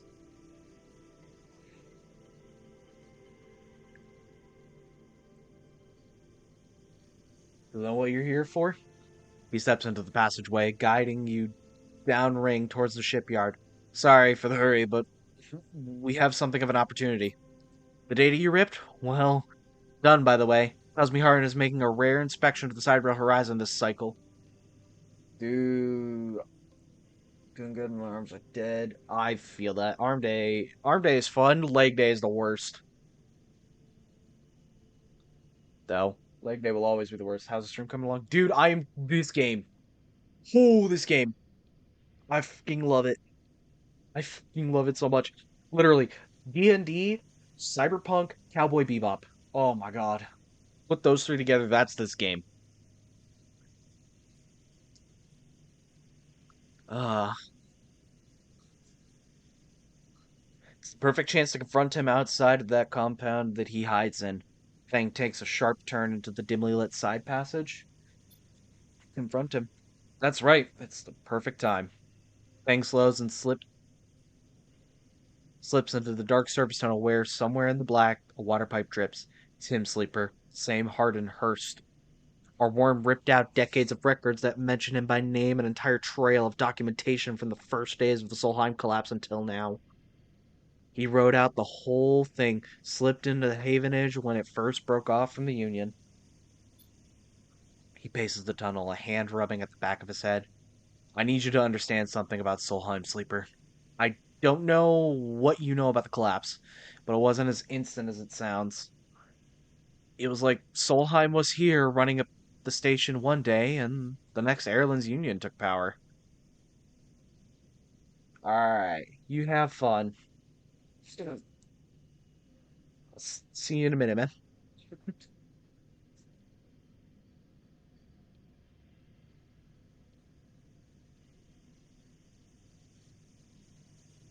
Alright. Back then, Solheim knew this place was slipping away from him. As the palladium market collapsed, they tried to keep the contractors here working. The pay got smaller, the costs higher. People like my parents were forced to work nonstop just to keep a berth on the station and water in their tanks. Right. Solheim squeezed every last worker until the accidents were coming in nonstop. As the waves of contractors came in and desperate to work, Solheim welcomed them, taking bribes instead of checking pilot licenses. Lol. The whole time, Solheim was folding up, dragging into court cases and the central systems, while this severed limb of a station still desperately tried to take all it could. The riots came after the collision at Dock 2. A young pilot, his MEV overloaded with palladium, miscalculated his trajectory and took out a section of the ring. Hundreds died, thousands panicked. My parents told me.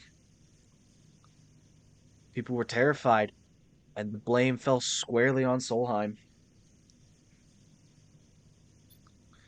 People like to tell stories about Erlen, how he brought the factions together, spoke to the crowds, and turfed out Solheim.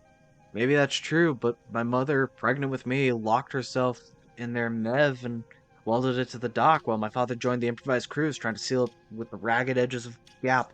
He never came back.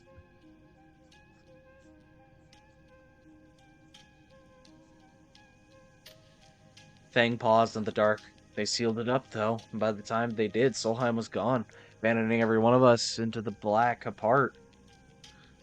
Fang finally turns back to you now, his eyes burning. Shit's like Harden. Ads coming up in just a minute, guys.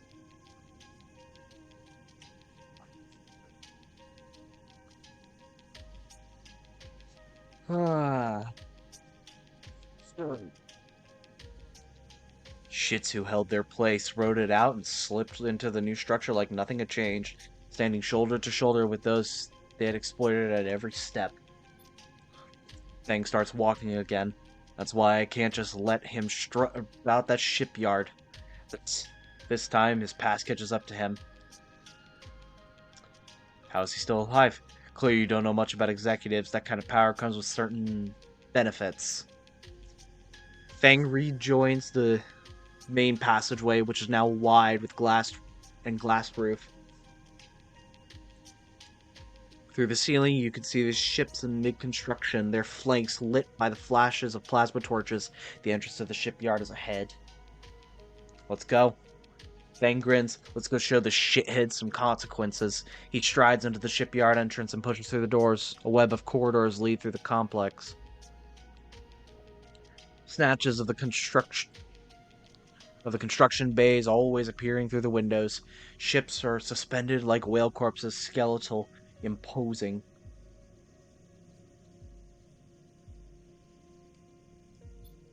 Oh yeah, no, you're coming in at like the midway point of this story.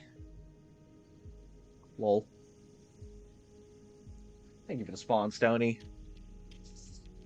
But outside the gym, how's your night going, man? I hope it's going well. Feng seems to know exactly where he's going, and before long you cross into the huge dry dock located to one side of the side rail horizon. Network of platforms and scaffolding cling to the ship's hull, filled with workers and equipment. Ah, rip.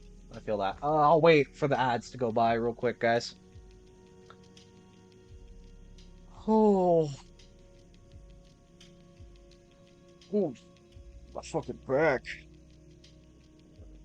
Don't forget, guys, we are running that community challenge as well. It is. Who got ads? I don't know who. We are at 64% right now for that community challenge, guys. It was like 25 days left. That's insane. That feels good.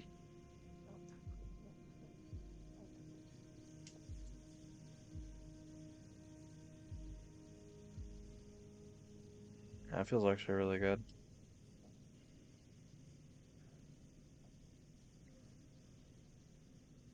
I'm still not used to the fucking. It'll probably take a sec, but I'm not used to the 90-minute ads or 90 minute. Oh my god! I hope it's not 90 minutes. It's 90 seconds. Jeez. Oh my fucking god! These fuckers. Oh my god! Hang on. No, I have to scroll through Messenger real quick because I want to know what the fuck is going on.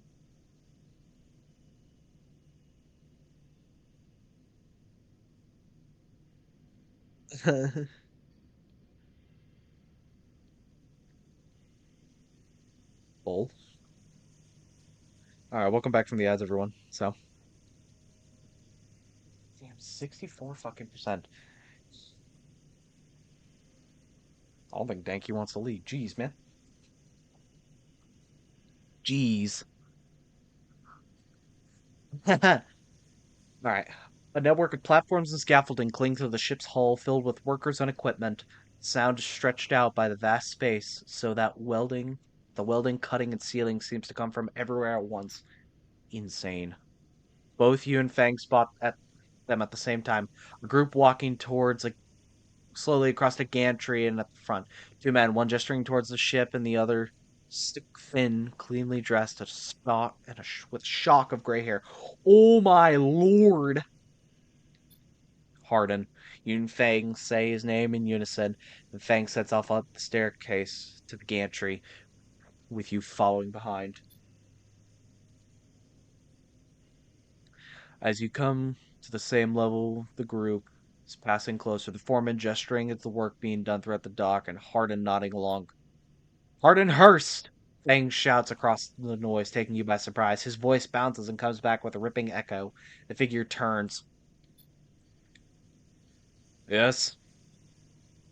Harden asks quizzically, raising an eyebrow. He glances between you and Fang, and you see his gaze linger on your body, unsure of why a sleeper might be in this place.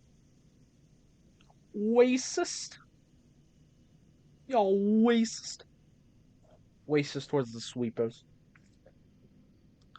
Understandably, though, so, because they're just fucking. Okay, I don't say understandably so, because, well, I mean, in this world, they are corporate lackeys, which is fucking insane to me. Larvitar chat if anyone would like to catch it. Uh, um, and these people are just trying to live independently, so. You're a traitor, Harden, a Solheim executive who tried to hide here among its victims. Fang's voice is steady, strong. You stand for everything the Eye was rebuilt in the shadow of, against everything Erlin stood for, everything Haven stands for. You have no place on this station. For a moment, stillness descends upon the group as if everyone was held in place by the rattle of construction. Hardin laughs. Well, good to meet you too. He glances around at those around him. Some are smiling, the others nervous. You're from the systems branch, are you not? Asks Hardin, inspecting Fang's clothing. Fang turns to the foreman. You need to call your security. This man is a corporate agent. The foreman glances between Fang and Hardin, his hands drumming at his sides. Hardin leans towards him and says something inaudible. The foreman nods. It's true. As you begin speaking, Hardin turns his attention to you. And what would a sleeper know about this? You accuse me of being a corporate agent? What are you, if not exactly that? He looks around at the group, who is already eyeing you with suspicion. You're a product of SNRP. You have no place in the Haven shipyard. Who are you to... Who knows what signals you are sending back to your makers? A murmur of approval runs through the group. Fang holds up a stick of memory. You've guessed right. I am systems.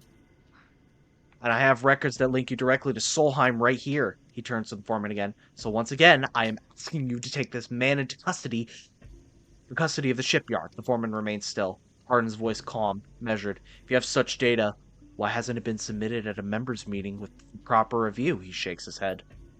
I have nothing to hide, unlike a man who does not announce his name, who enters my shipyard with corporate property in tow, and tries to turn my own men against me. You hear it now, the echoing sounds of boots in the walkways coming from all angles at once, then settling behind you. Please, submit the data through the correct channels so that we can talk. For now, however, you must leave. He gestures behind you to the security detail, their hands on boxy black sidearms at their sides. Sure. Fang spits. Pardon, you shithead. Can't wriggle out of this one. Security officer draws her weapons and levels it. Fang turns and stares him down. Calm Fang. You look at Fang. He shakes his head and puts a hand on your shoulder. Let's go, Fang says. And he pushes through security, heading back down the walkway. Once security has walked you out of the shipyard and nudged you back into the corridor, Fang picks up the pace. You try to keep up as he slips into the shadows of an entrance. Fang is grinning ear to ear. You know, Sleeper, sometimes people aren't exactly how you expect them to be. Something pings in his pocket and he takes it out. On a slate, a web of connections starts drawing itself out, stretching to a set of points around the ring. Got him, mutters Fang. Wait, you wanted to fail? You wanted to fail? What's going on? Martin is always doing what a snaky shithead always does, calling his friends. We're gonna be tracking his outgoing messages. Fang grins, looking ghostly in the up light of his screen. The old ways are best. Spook them good enough and they'll give the game away. He jabs at the slate. You see the web is being drawn over a map of the ring.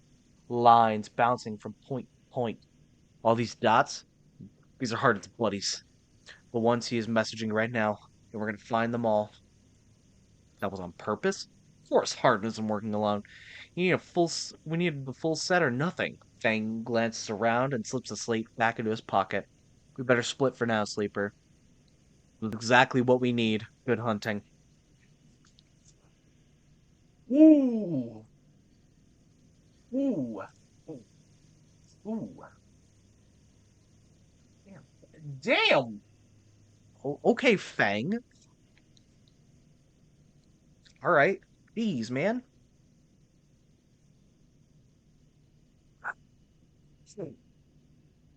Back into the flow of people around the ship. With a pat on his shoulder, Fang drifts away, back into the flow of people around the shipyard entrance. You watch him go, unsure whether to be angry or impressed. Insane. I bet you I can't work at the side rail bridge anymore.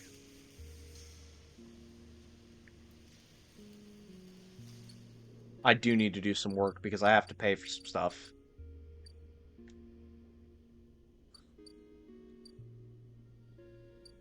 Okay. Oh, are you fucking joking, Ethan? I don't want to do his voice right now. Ugh, I hate doing Ethan's voice. But I'm not changing it either. The compressor is quiet today.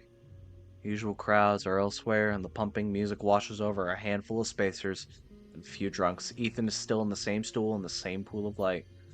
His head is low, close to the bar. The bartender is ignoring him. Approach him. As you get closer, he lifts his head and turns. Sleeper! He turns to look at you. Time to pay up again, is it? He gestures to the bartender. Come here. Come here, take the shits. Stay silent. Wait. I'm kind of risking it all. Stay silent. Bartender ignores Ethan. It seems they've cut him off. Hey! He slams his hand on the bar. Come take the chits! The bartender ignores him. Ethan lets out a huge sigh, rubbing his eyes with his palms. He reaches towards his holster. His elbow slips and the gun tumbles out. It clatters on the bar and falls to the floor, bouncing on the ground between you. Both you and the bartender look at the gun. Stare at it. Butterfingers, says Ethan, and puts out his hand, beckoning for you to give him the gun back, if you would. The bartender looks at you warily. You crouch down to pick up the gun. Yo! No! Ooh, we could be dramatic. We could... Oh my god.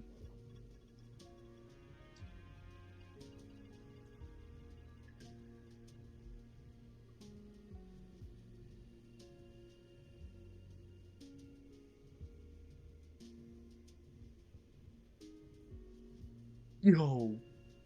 Yo. We might... Okay, you know what? I want you guys... I'm gonna have you guys decide. I'm gonna have you guys decide.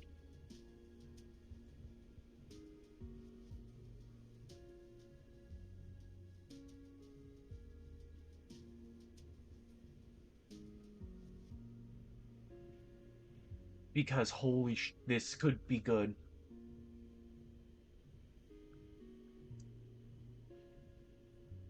This could be good. This could be really good. So it's either we give it back,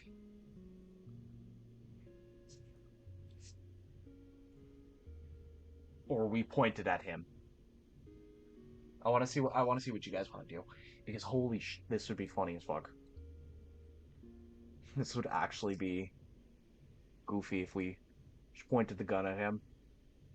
It's like, fuck you, boy. He's stupid. He's drunk off his ass right now.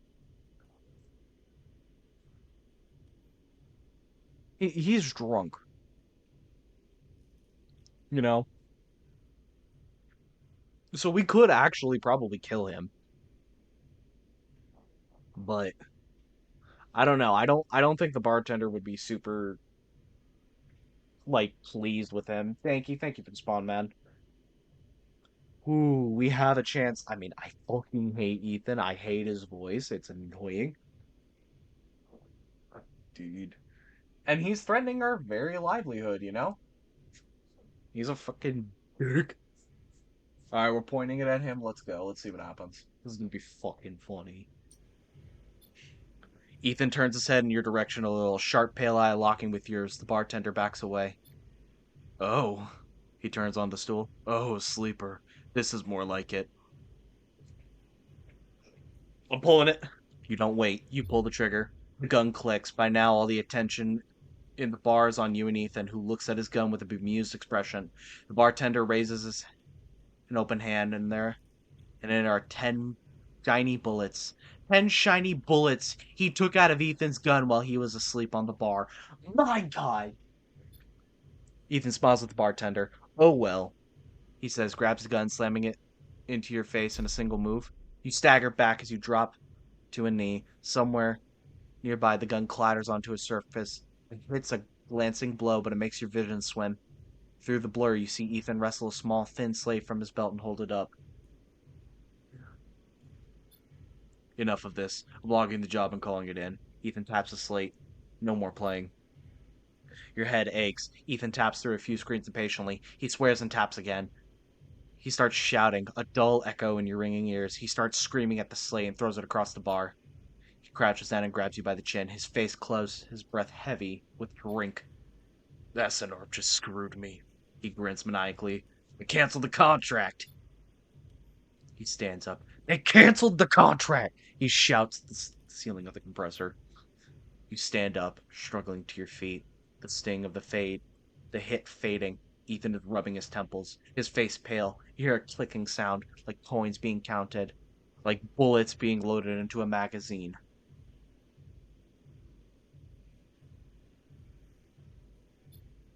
When you shake off the last of the blur, the bartender has Ethan's pistol trained on Ethan's head. Ethan stumbles back towards the middle of the room, all eyes trained on him. I'll kill all of you, he screams. He stumbles into the wall, spinning away towards the door. I'll be back for that, he shouts at the bartender, and lunges out of the compressor. You steady yourself on the bar and catch your breath. The rumble of the conversation returns. The bartender goes to say something, but then thinks better of it and begins to clean the bar. After a while, you wander out into the light of the bright market, looking for Ethan around every corner. I don't have to pay his tab.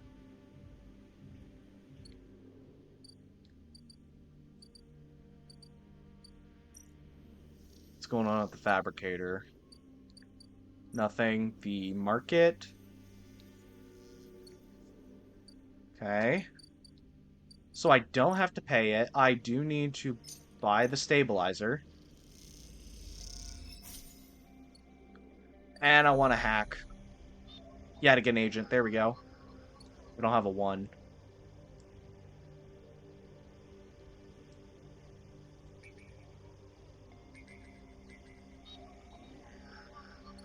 Yeah, I don't have 1s.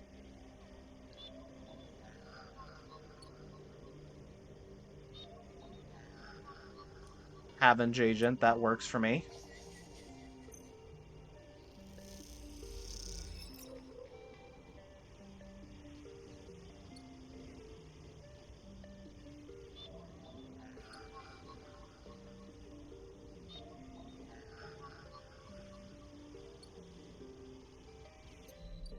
Alright, and I think we're just gonna... What's going on with, Lim and, Oh, he's out of office? Okay, so there's gonna be like 4 cycles without Fang. That's gonna come back. I think both of these are gonna come back at the same time. No, wait, hang on. Yeah, both of these are gonna come back at the same time. Cool. What is happening up here with... Oh, Lim and Mina aren't available right now. Okay. I need Yadigan data. That's fair. Eat while I'm here.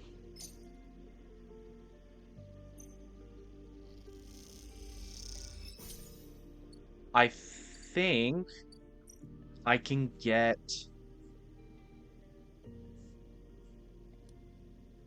some good stuff here.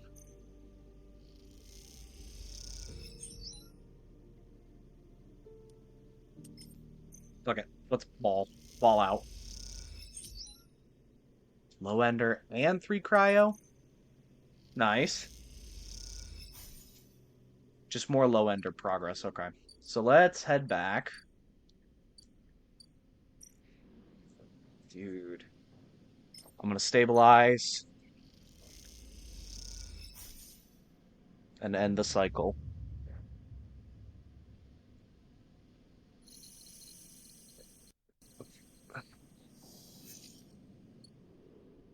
Okay. I can get more Yadigan agents going. I have about 6 cycles, I think, until I see Ethan again, so that's good. We are gonna finish off Sabine's thing tonight.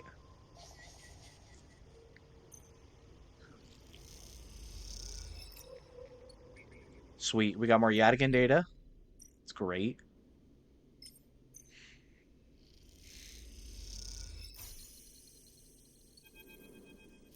Sweet. As you turn away from the terminal, the final cache of Yadigan data uploaded. The air crackles with white noise. Sleeper? Sabine's voice, weaker than before, comes through the haze. Shrew mission chat if anyone wants to catch it. Sabine? A sigh of relief comes through the layers of noise. The call must be coming in from somewhere on the station. This has to be short. I don't know if are monitoring me. Their voice hushed, distant. You try to focus on it. The data you've been bringing in from Yadigan agents, there's something on it I don't understand. A shrill howl rattles through the signal. The data is all gleaned from their implants. Records of integration with their nervous systems, performance analysis, error ratings, usage data. I installed many of these implants and didn't enable any of this functionality. Her voice dips under the level of noise, like a swimmer slipping beneath the water. You listen to the waves for a few seconds before Sabine reemerges. It has to be somewhere baked into their wetwares interface, and that's not all. The systems compiling this data are connected to some kind of transmission protocol. It's being broadcast. Every Yadigan enforcer is equipped with black market implants, retinal enhancements, adrenaline boosters, pain suppressors. These implants are gathering data on themselves, on enforcers' bodies, on their performance. Why? I can't tell. But I promise you, these foot soldiers have no idea this is going on. The background tone switch is dropping to a grainy rumble.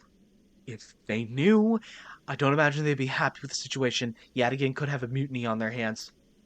You lean towards the terminal, straining to listen to Sabine's faint voice. I need a few cycles to pull this all together. This might be the information I need to pressure Yannick into releasing my debt. Yannick? He's one of the heads of Yadigan. They pause. It's better you don't know him. Keep it that way. Suddenly banging echoes through the call. Sabine's voice suddenly whispered panic. I have to go. Come back in 4 cycles. The sharp crack of a disconnect as the silence fills the apartment. You step back from the terminal. What does Yadigan have to gain from monitoring its own members? You try to recall what you know about the gang, but you have little to go on. You think of Toshiro, Sabine's minder, his mirrored teardrop implants set below his hard eyes. What data could they be gathering? More importantly, where are they sending it? You reflexively rub your forehead, trying to think. Can you really trust Sabine? How did they come to be Yadigan's doctor in the first place? You think of their kindness, their care. But also that glazed look of recognition that they gave you when they first met you. That look stays in your mind as you slip back out of the apartment, glancing around as you close it up and drift into the corridors of the station, unable to shake the unpleasant sensation of being observed. Damn.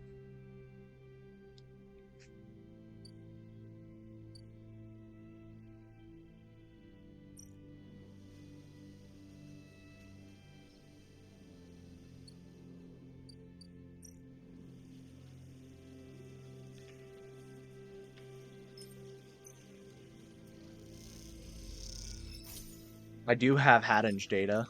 I can give them. A lot of Haddon's data.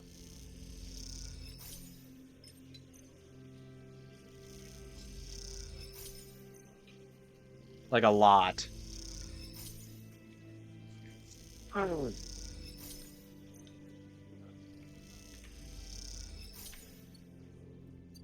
I could start a gang war. Oh my god, I have the power to start a gang war, guys.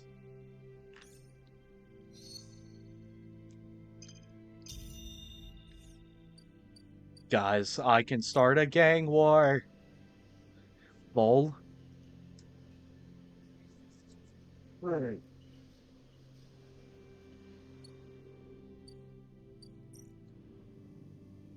I need scrap. Lots of scrap.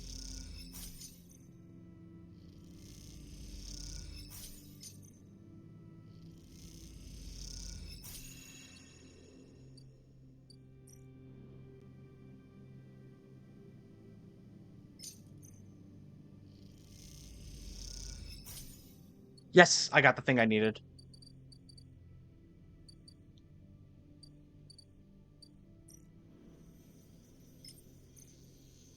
Right. We got a ship mined.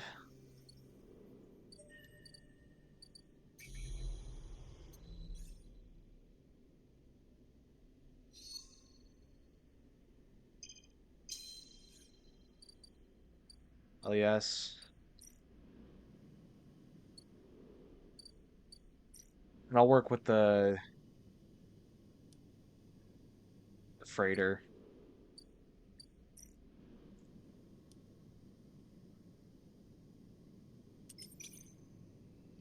50-50.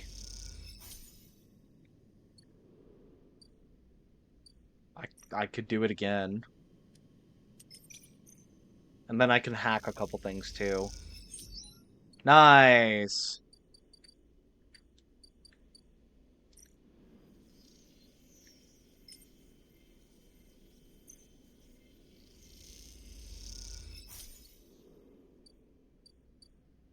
Merchant freighter.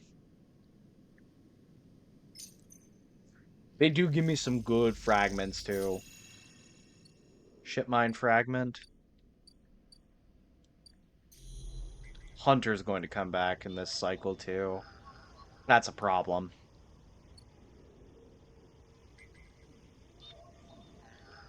Didn't one of these need a 3? Yadigan agent. I think it was his key now. No. You know what? Free spoke.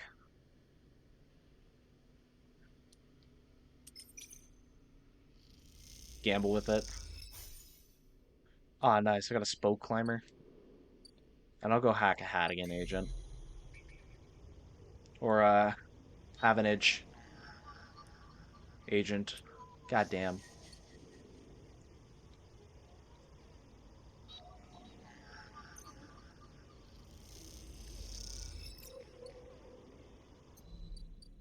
Go sell it to the Yadigan for money.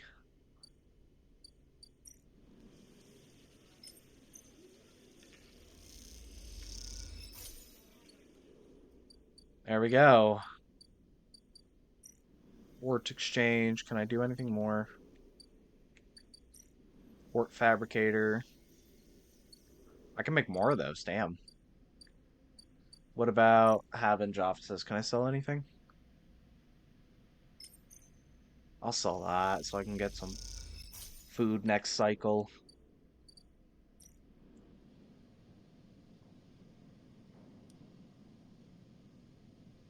And I think that's where we're going to stop for now. We're already a good decent amount of cycles in. I don't know how long this game is going to be. Ooh, hell yeah. We got some good amount of we got some good dice in. I don't know if you can you guys see the dice? You cannot. Damn.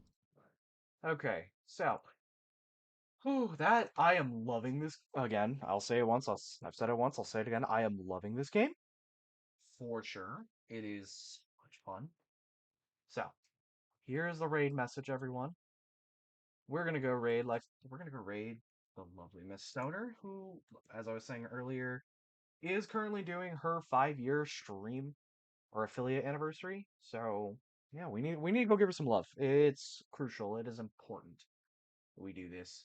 So I love your faces, guys. We'll be continuing this back again on Tuesday. I'll see you guys then. Stay safe, stay hydrated. Bye.